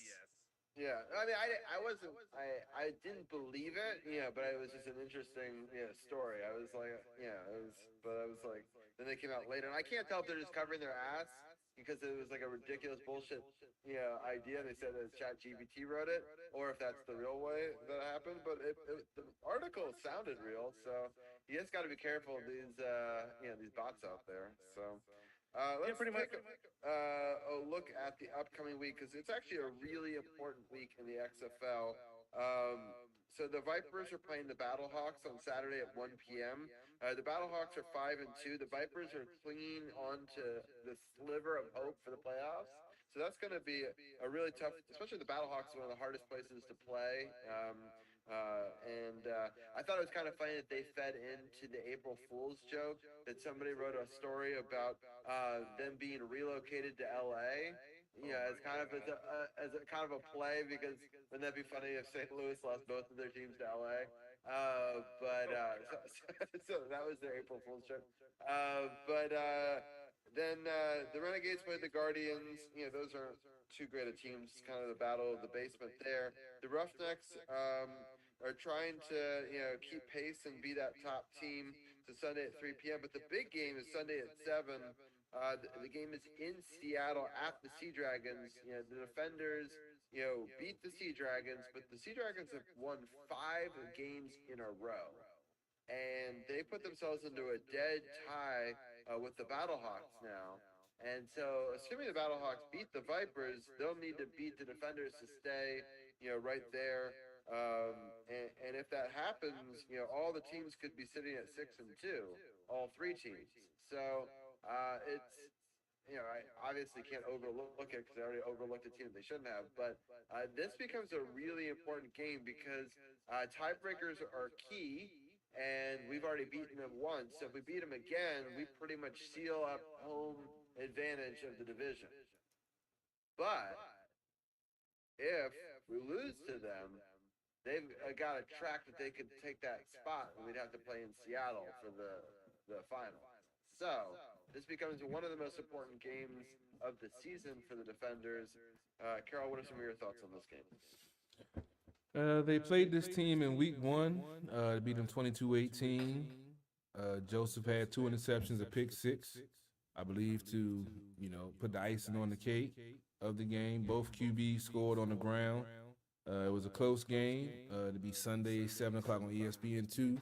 And as you mentioned, it's a very important game for this team. And like I said, I think with that loss to the Guardians, after talking to the coach a couple of weeks ago, he's going to have them back refocused, and this is definitely going to be fuel for them to get back to the ways that they were before they took this loss when they were undefeated. And Seattle is a quality team. They, like you said, the stadium one of the toughest places to play at. But I think this team is going to come out and execute on the ground, which they had a good game. Abram Smith had a good game, but in the second half, I didn't really see them controlling the line of scrimmage. I felt like the Guardians' offensive, defensive line manhandled them in the second half, even though they have 2 of the top-rated run-blocking linemen in the league. And I'm thinking they're going to come out fired up and, make a statement game and just let them know that 6-0 start wasn't a fluke. Yeah. So it's a battle of team that started 6-0 versus a team trying to get to, on a 6-game run.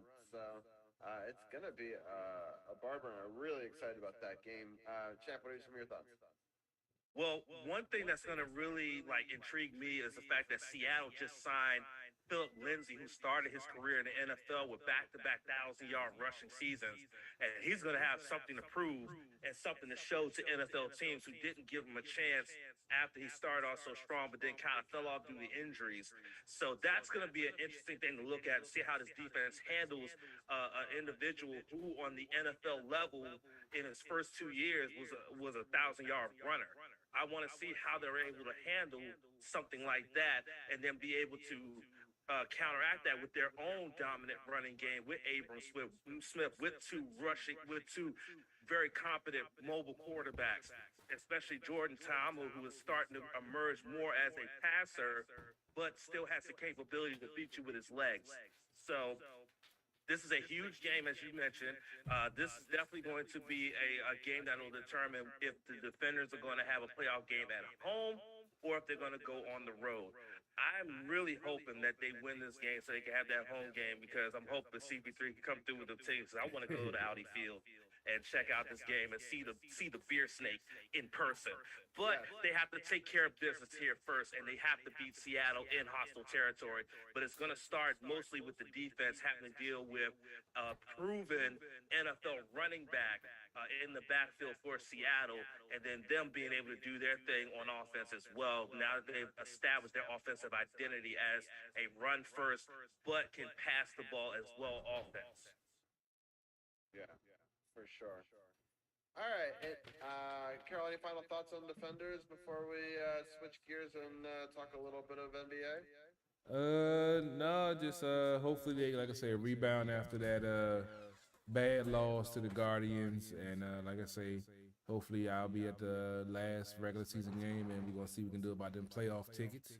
And like I told the coach, it's good to see quality football back in DC. I'm hoping Coach Rivera is taking some notes on the way this team plays defensively, offensively. They support each other. They defense, stands up when it needs to, goal line stands, pick sixes, forced fumbles. And hopefully we can see some of that from the Commanders, what we're seeing from this Defenders team. Carol, are you gonna keep your camera on, or are you just gonna have us on your feed? I was just curious. At this point, I'll probably go ahead and shut my camera off and let y'all guys rock and roll talking basketball, and shut my mic off so I don't disturb y'all. Okay, that sounds good. We got it all covered. Let me switch some of my graphics around real fast. We're gonna switch up to the Wizards. We're gonna bring in Tim, who's our Wizards correspondent as well. Tim, how are you doing tonight? Great. How are you guys doing? Good, good. Are you liking this basketball game so far? It's at halftime. It's the Hokies are up, or the Huskies rather are up 36-24. It was interesting. San Diego State really started off strong, but kind of fallen off a little bit. Yeah, they missed 12 or 14 shots in a row, and that really is going to kill them.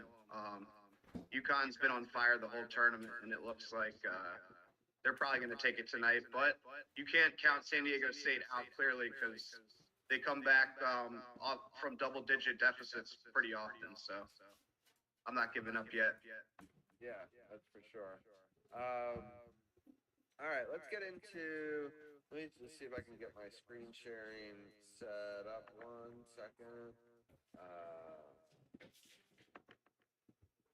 Get it set up over here.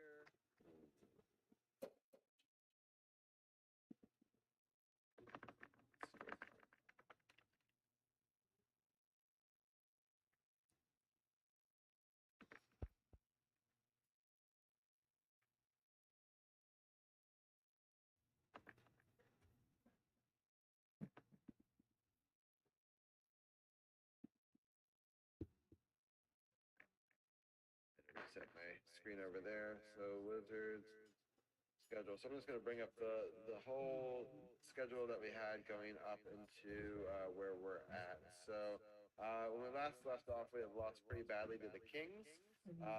So I'm going to quickly just go through the scores of the games, and then I'll let each one of you guys pick 2 games you want to talk. And so then we can.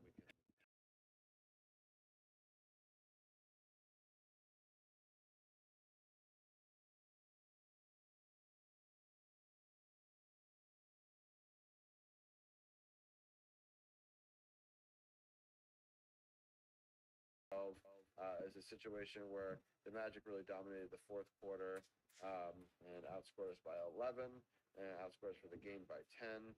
That was pretty rough, especially because the Magic are not very good. The next game, they lost to the Nuggets by about 14. In that game, the Wizards kind of came back at the end, but it was too little too late. A 39-point quarter for Denver and a 31-point first quarter was tough to overcome for sure for them. In the next game after that, the Wizards were able to beat the Spurs. In that game, the Wizards started off strong.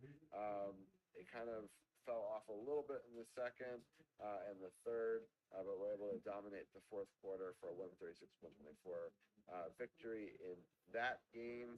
The next game after that was a loss to the Raptors, a team that they're fighting for in the playoff positioning. The Raptors outscored them 37-21 to start that game. The Wizards did come back a bit, outscored them 38-24 in the third, but the Raptors unfortunately outscored them by 7 in the fourth and won the game by 10 points for that one. And then the next game is against the Celtics. This was a kind of a surprising victory for the Wizards. Porzingis did really well. Scored 32 points, but Denny scored 25 in this game. The Wizards outscored the Celtics in every single quarter except for the fourth quarter. But by that point, they had gotten a pretty large lead, and it was pretty impressive. They were able to score 29, 35, 35, and 31 through that game. Again, won at 130-111. The next game was once again versus the Magic. a team that they needed to beat, and once again lost to the Magic. The Wizards started off well. The Magic came back in the second. The Wizards had a good third, but just got crushed in the fourth quarter.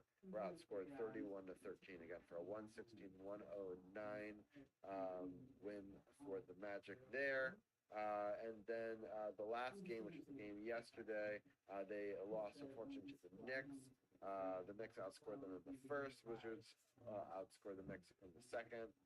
30-19, but then the Knicks kind of reversed that on them in the third, outscored them 33-18, and then outscored them a little bit in the fourth quarter. But by that time, the damage was done, and they won 118 to 109. So Tim, I'm gonna let you pick the first game that you want to talk about. Which game would you like to chat about? I'll talk about the Wizards Celtics game just because I went to this one and I was pleasantly surprised that the Wizards basically dominated this whole game the entire way. The only time they really played badly was actually in the fourth quarter when the Celtics called off the Dogs and put in all subs. And the Celtics were completely healthy for this game. They had Tatum, Brown, all their starters played. They just could not stop the Wizards. The Wizards played great on offense, especially. This was the best that I had ever seen Denny play. He was really aggressive because they didn't have Kuzma or Beal or Gafford in this game. So I feel like the Celtics probably took them pretty lightly, but Denny and Kispert and really everybody that was playing, Morris, they were all hitting shots, and it was just great to see. I felt like this was a game where, because the Wizards clearly are kind of tanking and playing a lot of subs, they had no pressure, and the Celtics did because they're playing for the top seed. And the Wizards played loose, even though it was probably half green in the stands. They played really well and dominated. So a surprising win, and I'm glad I actually got to see a win this year because I saw two bad losses earlier. The second game, I'll talk about the Magic game actually on Friday to pick a very disappointing one.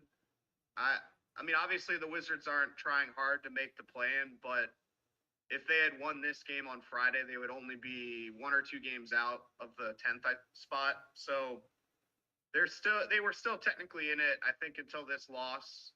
And as you said, they had a fourth quarter lead that they just completely blew. They were terrible in the fourth quarter. Kispert scored a ton of points. He's looking really good. Possibly could even start next year. But you just can't lose to the Magic twice in crunch time. That might help us, because if you look, It'll help in the draft. But yeah, because now we're right there with them. I'm just looking.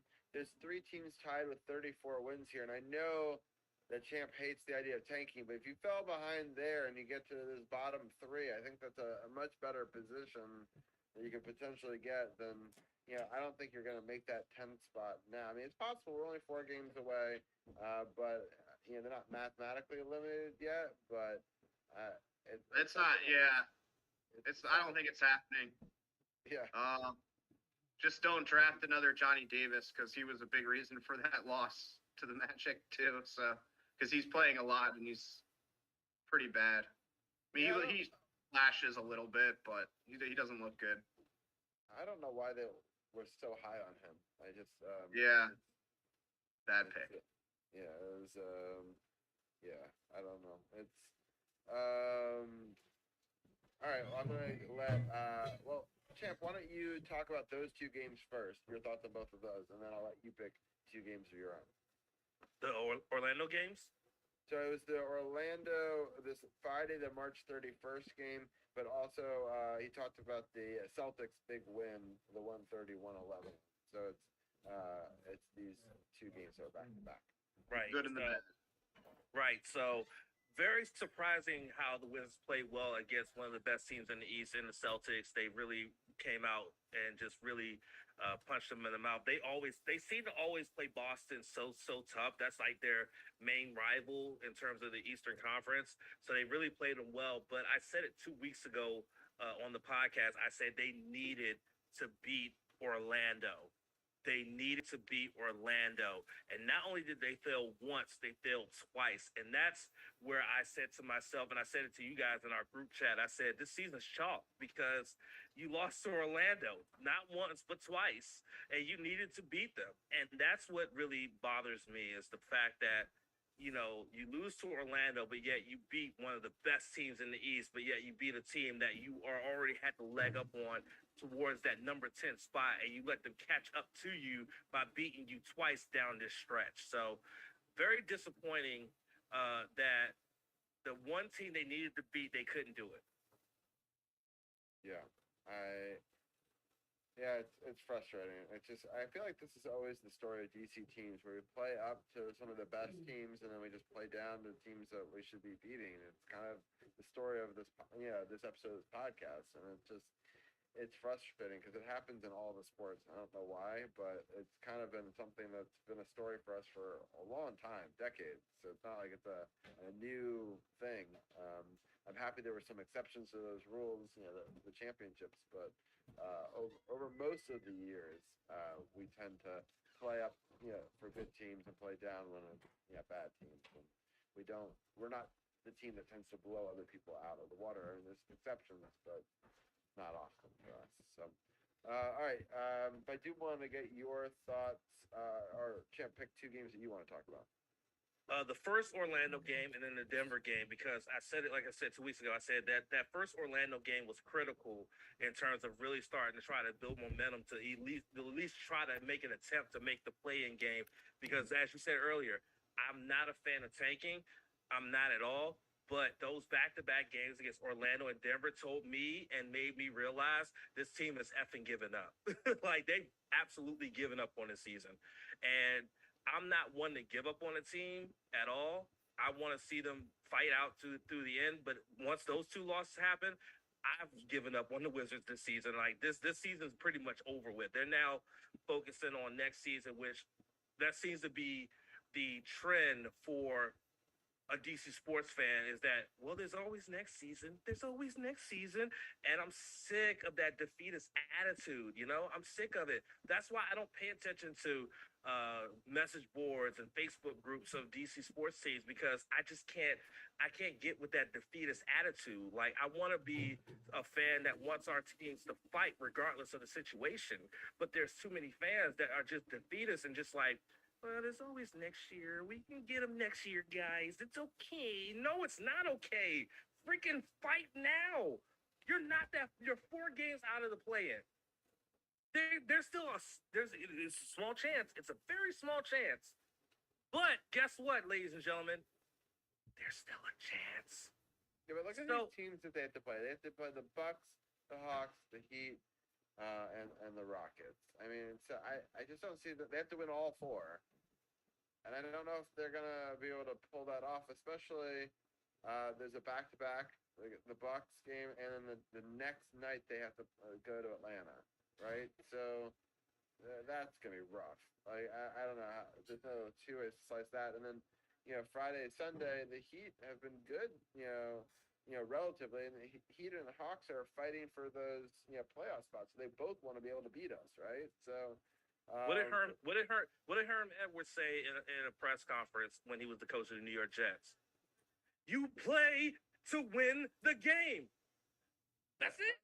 I think that you try to win, but the Rockets are the only really pushover in that scenario. So, like, I don't know.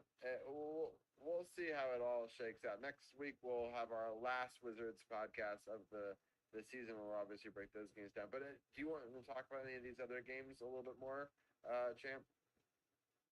No, I mean, honestly, like I said, the Wizards seem like they've given up. Yeah, they were able to do something with the Spurs, do something against the Spurs, and again, like we talked about, like Tim talked about, because he was at the game against the Celtics, who's one of the best teams in the East. Yeah, but what really hurts is, like yesterday, the Knicks win the Knicks beating us in MSG put them in the playoffs. So a certain someone is absolutely ecstatic over the fact that their team beat our team to get into the freaking playoffs. Okay, so that right there is what really pisses me off, is the fact that the freaking New York Knicks beat us to get into the playoffs. And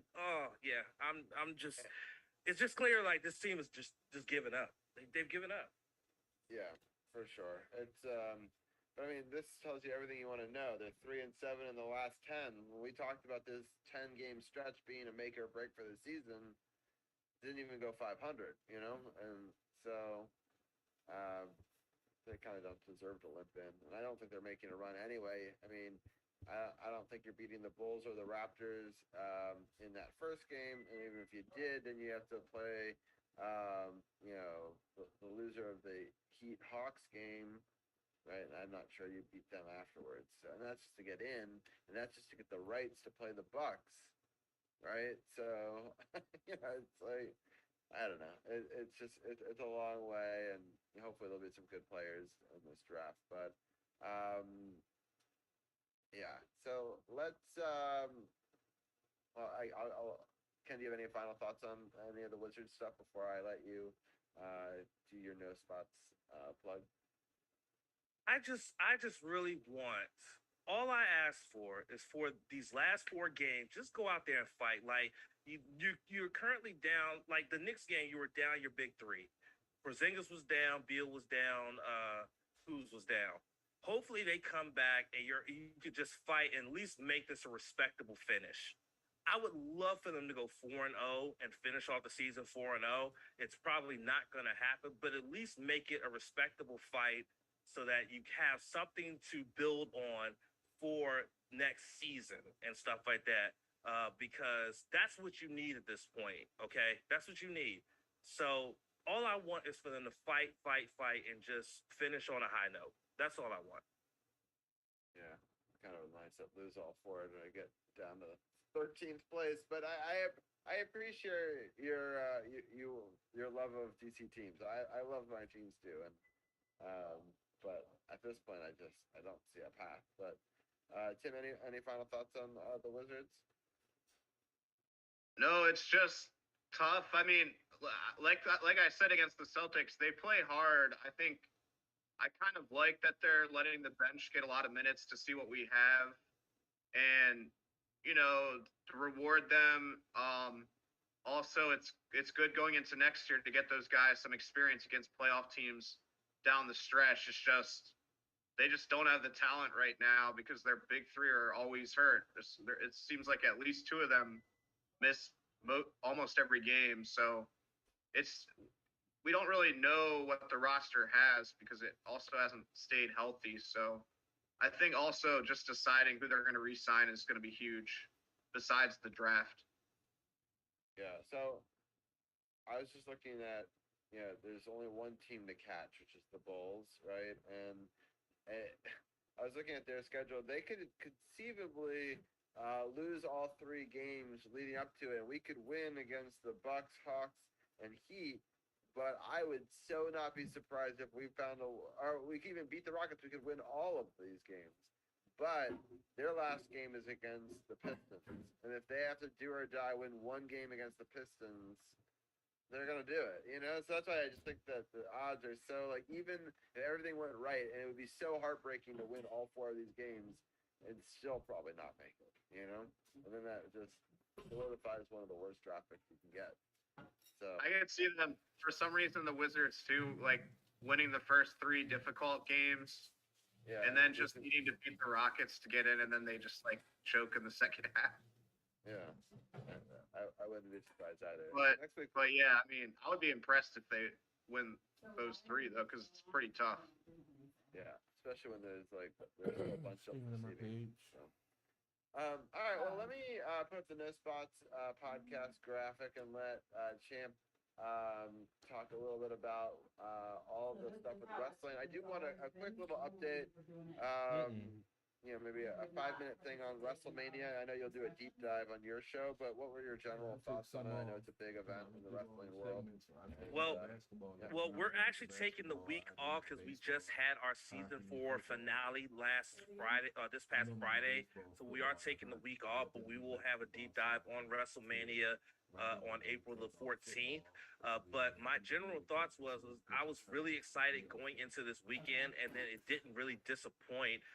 It was a lot of great action, a lot of great stories told, and just really great energy from the fans at SoFi Stadium. They ended up with over 121,000 fans over 2 nights in that stadium, which was no, not 120. It was a lot of people that came to that stadium over 2 nights for WrestleMania, and you had people like Snoop Dogg being there as a co-host and actually getting into a match and winning, and you had the chairman's son get into a match and blow out his quad on a simple leapfrog, which was absolutely crazy.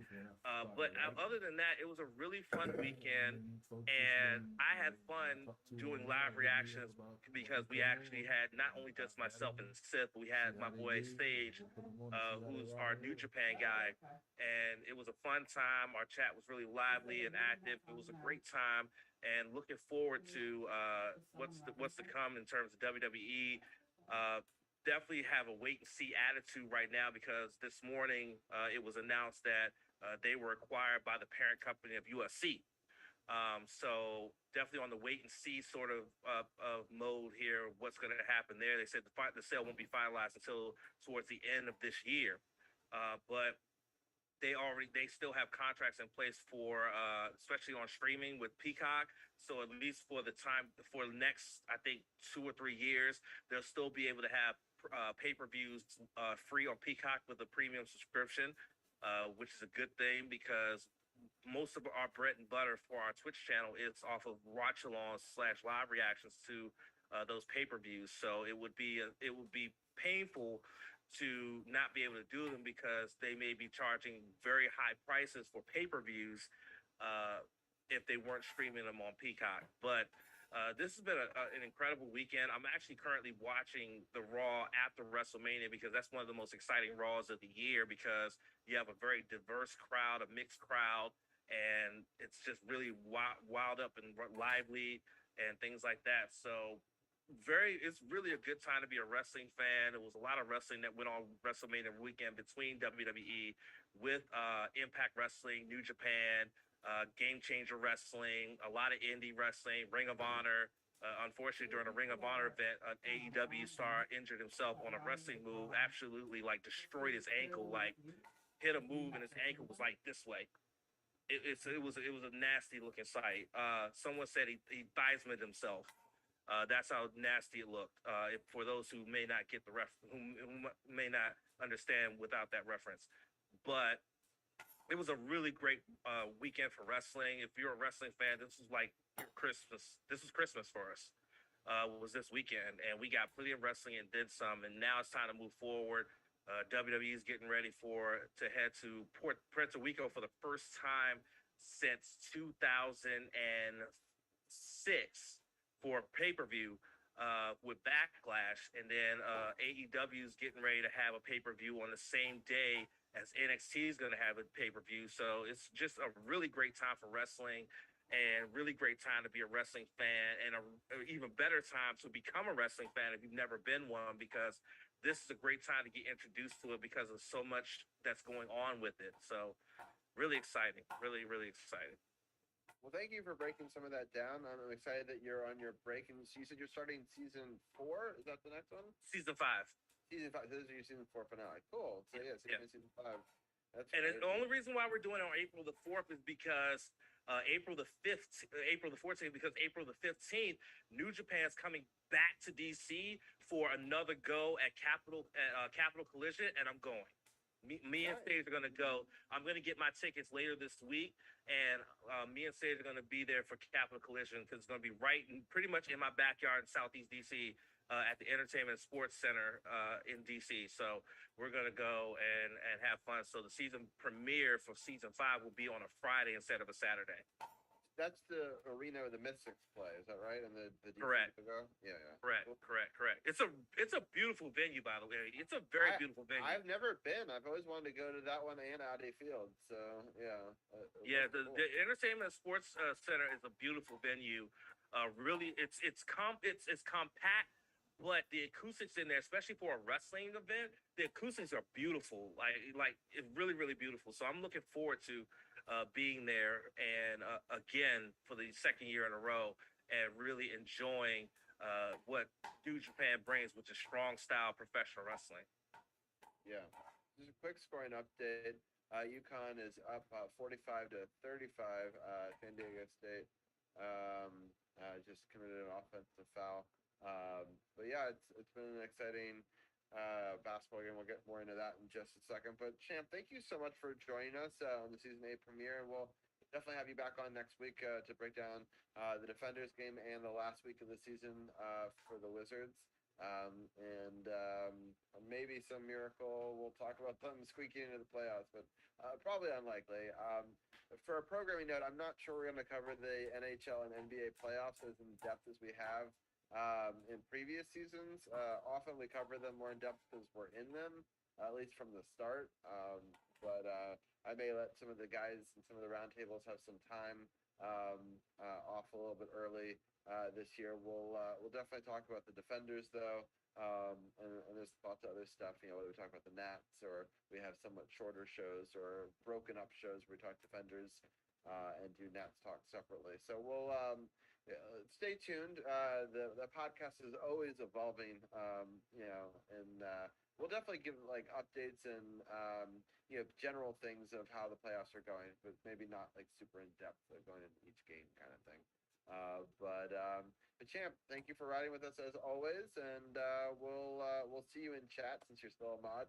But thank you for being on the podcast tonight. Thank you for having me. No Kigenyo. Sayonara. All right. I'm going to switch the graphic one more time. All right, Tim, I'm going to share the screen and get some of your thoughts on some of the earlier rounds here in March Madness. So when we last left off, we didn't really, a lot has been decided, and we'll start off with the Elite Eight.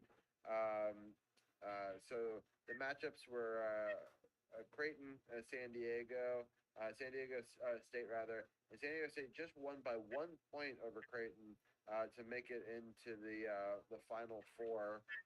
Florida Atlantic beat Kansas State in a surprise upset, 79 to 76. Miami beat Texas 88-81, which is another surprise upset because Texas have been playing well, and especially in this tournament. And then UConn beat Gonzaga in a battle between 4 and 3, but it wasn't close. UConn beat them 82 to 54. So Tim, talk a little bit about the Elite Eight. What were some surprises? What were any games that caught your eye? Well, UConn is still, even in tonight's game, running through every opponent. So that was the worst game. That was the only one that I actually didn't watch much of because it was such a blowout, and it was late at night, so it was easy to fall asleep in the second half. Clearly, all the other games were good and close. Miami had an awesome comeback in the second half of their game. Texas was up double digits, so they're really gonna regret losing that game. They had it in hand, but Miami had a great comeback. Wong, their best player, was pretty bad in the first half, but turned it on in the second half. And then, San Diego, clearly a team that always comes back and can win a very close game, has done that the past 2 rounds. Had a little bit of a comeback against Creighton. I think most people probably picked Creighton in that game just because they won the Big East regular season, even though they're a lower seed. I think a lot of people expected them to win. And then Florida Atlantic is just an amazing story. Very underseed, they should have been a higher seed clearly. They've won well over 30 games, had a great record this year. They just play really hard. They're deep. They have a really good Russian center. So strong post play, but yeah, they pulled it out. Kansas State, highest seed left. You know, I think they were one of the best teams in the Big 12, which was the best basketball conference this year. Tons of ranked teams. So Florida Atlantic definitely earned that victory. And I really liked, obviously, the first Final Four game because it was an amazing game with a buzzer beater, but also two brand new teams in the Final Four. And UConn is the only blue blood really left. So it was interesting Final Four. Very, you know, surprising. Just random seeds got in, but it was fun. Yeah, it's strange that no team that was, you know, higher seeding than a 4 seed got in. No 3s, no 2s, no 1s. I can't even remember a year that didn't have at least one of those. You know, it's so bizarre to have so Probably many. never. Yeah. And no ones got to the Elite Eight, which is amazing. Yeah, past the Sweet 16, which is amazing too. Yeah. So it's been a crazy tournament of upsets, but UConn looks like such a dominant team. I didn't really quite see this in the regular season from them, but they just seem to be turning it on right now. You know, they blew out Miami 72-59, and they're starting to run away with it here. They're now at 49-35 with 12:28 left in this game. But it's going to be interesting to see what happens here. San Diego State can make a run for it. Unfortunately, San Diego State already has 8 fouls. I think that UConn is just so big. I think that they're just going to blow themselves into it. San Diego State needs to really pick up their defense here and find a way to win. You know, a lot of these one-on-one matchups. We'll see here. They're in the half court right now, and they put the ball up, but I was called a foul on UConn, so they kind of bailed them out with that call. I'm not sure. It was kind of a call, but you know, there was some contact there. But this is going to be interesting down the stretch. But I'd be surprised if UConn gives up this lead. They haven't given up a lead pretty much the whole entire run here. Yeah, one thing I saw that was interesting, besides obviously UConn dominates everyone, and that 13-point win on Saturday was their smallest margin of victory. But today, they're so deep. I mean, both teams play a lot of players, but San Diego State had no bench points up until a couple minutes ago.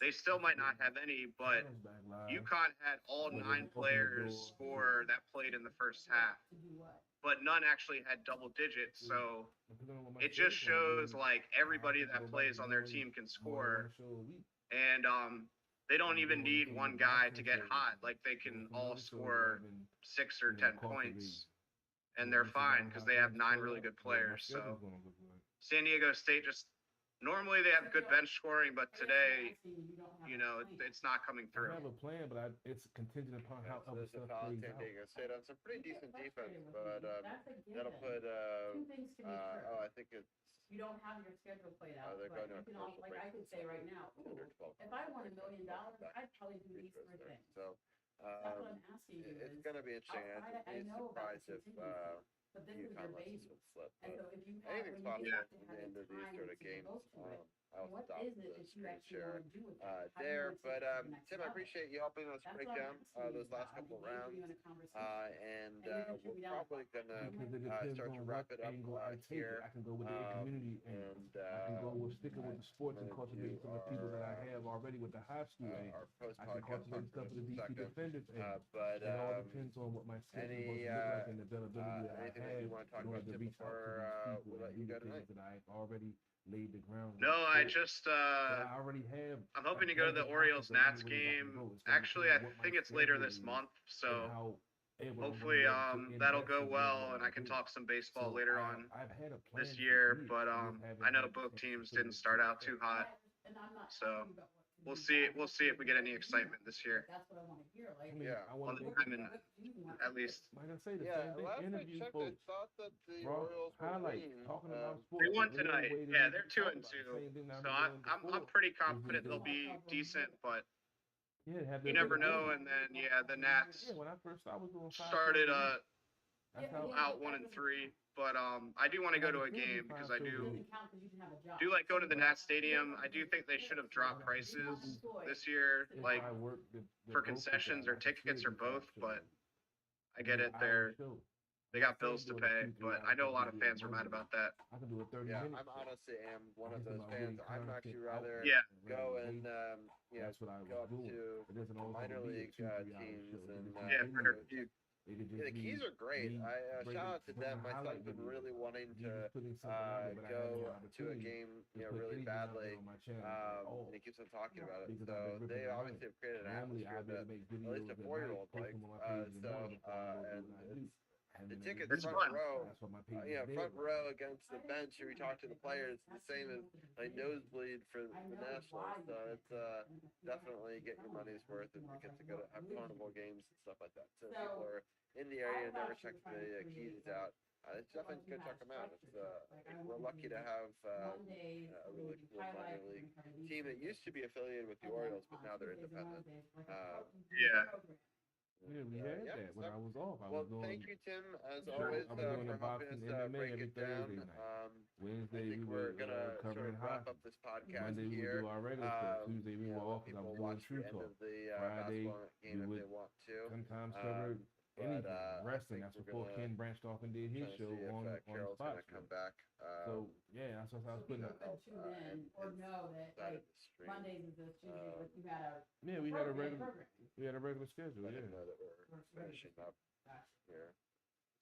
And so. Sounds good.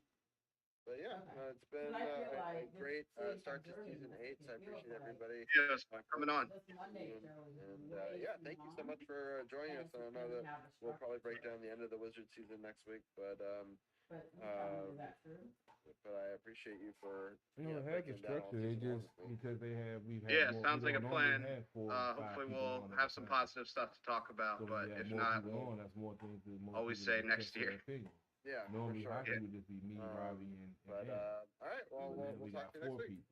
yeah, have a good And one. Football would See you be next time. me and Dudes and Bye. Ed. We would break down So, for about 30 minutes. With that, we're Then gonna they would sort go of to start to wrap basketball, up and I would step off, and then have the a audio big man podcast Rand would here. cover basketball. And Then you got the right NCAA now, San tournament Diego State with is still adding to it that you had to losing talk about 36 too. to So it's 51. normally not a 3-hour And, show, but it's 2 hours. Sometimes you get it down to an hour so 45. I But think then you this have game is our show covers every almost all sport. but done. We have to do And, every sport. Right.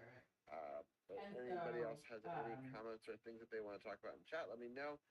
But So if the people goal, want to I'm check thinking out my about the YouTube audience. channel, if you So go to is the sports.thp.com, are I they do listening have a continuously? Disney vlog up on 2 hours? of No, my most family of trip. them We had an tune in awesome for spring different break sports. Some of them tune in there, for Capitals, and, some of them tune in for it Wizards, some of them tune in for football. really But how cool. do they So know I when to took tune some in? shots of Because all the we always different do the same rides and format. some cute video of the kids. And if you want to Hockey, check that out, again, you can always check out my baseball, YouTube channel. football, basketball, And, YouTube.com or slash whichever Robbie one is hottest. Gross. The basketball And playoffs or are you going go to on. sportstv.com And we don't and have click a on the Robbie game G in hockey. We'll do YouTube basketball live. playoffs. And, But it's always a so structure, yeah, and I then Robbie appreciate always everybody time for codes to post when he puts it out. tuning in. That's the um, part. So the and, time code says, tune being in a watch part it of the from this show. time to this time, we'll I'm discuss going this, to this time. end That's our the thing. You're gonna audio lose people if podcast you're part listening. of the stream right So now. that's what I was trying to understand. Thank you How do everyone for people know tuning in. what parts? And yeah, we'll So it talk seems to you like it guys makes next sense week for for people to episode really tune in. 305. We'll talk about the Defenders. One of the last Because you two chopped it for up the and tell Capitals, them including a what it live And that's when game. we put it on the And podcast we'll next too, talk that about people the can stream it Wizards without last watching. week for the Wizards, and we'll also give a Nets update. Well, they as watch well. it, but, or And that you we'll can listen to it? give a little Yeah. scoring update on how this game goes. Right now, San Diego State is still down 12, but it's not over. There's still 9:52 left. UConn just put up a 3 and knocked it down to take a 56-41 lead. Yeah, it's. I hope that everyone has a great night and a great week ahead. Once again, we are going to be doing pop-up streams all week long, doing some art streams. We'll have Eddie Brown music on and do an emote stream. Because a lot We're of going people to critique me about what I do design all of the season 8 and graphics don't tomorrow. I understand the believe full we're going to do extent of that what one. I'm doing because nobody on does. 'cause Friday, I don't tell we'll everybody either what do I'm those doing. graphics if we don't do it So tomorrow, it- or I might do some I video know, editing. but I we have might so do much a stuff daytime that's stream. So I've stay laid the tuned. groundwork Make sure from your it notifications for are 12 on years. Twitch. It's too hard to go I back will and also say, try to "Well, I do did this, a little this, and video this." It's update like, on my I Instagram understand what page. you're saying, Same name, Robbie and I feel what you're underscore saying, but sports OTHD. I have other stuff at play for when I that go the groundwork live has and been put laid stuff for over that I there. just haven't had So, the time and opportunity to if close the you wanna deals catch on it. And once Pokemon, I they do, can with, I feel like it's going to take off where it's supposed to go. chat. Like that's what I've And, been talking about. yeah, Mitch. it's I still got Doc San Walker Diego State just number in scored my a phone. bucket. They Me brought and it Julie down to Donaldson, 11 Robbie with met her a couple 8:39 months ago when they had an left. event. Hopefully he Um, agrees to work for us to get another We'll interview. get Carol I on got the defenders coach. before I'm we getting ended. that down I'm the gonna line, and stop I'm the ready live to stream go. there. We're DC So Sports I about the have politics, Sports on opportunities. the Hill I got podcast. the whole high We'll school be back football, next week with episode basketball, 305. Have a girls great week. basketball, track. The wrestling coaches developed the wrestling team and they won a Recording stopped. championship. So But So we are still live on Carol's here's feed what and on my feed. here's what I like get Doing frustrated a little by. bit of some bonus coverage. It's going to be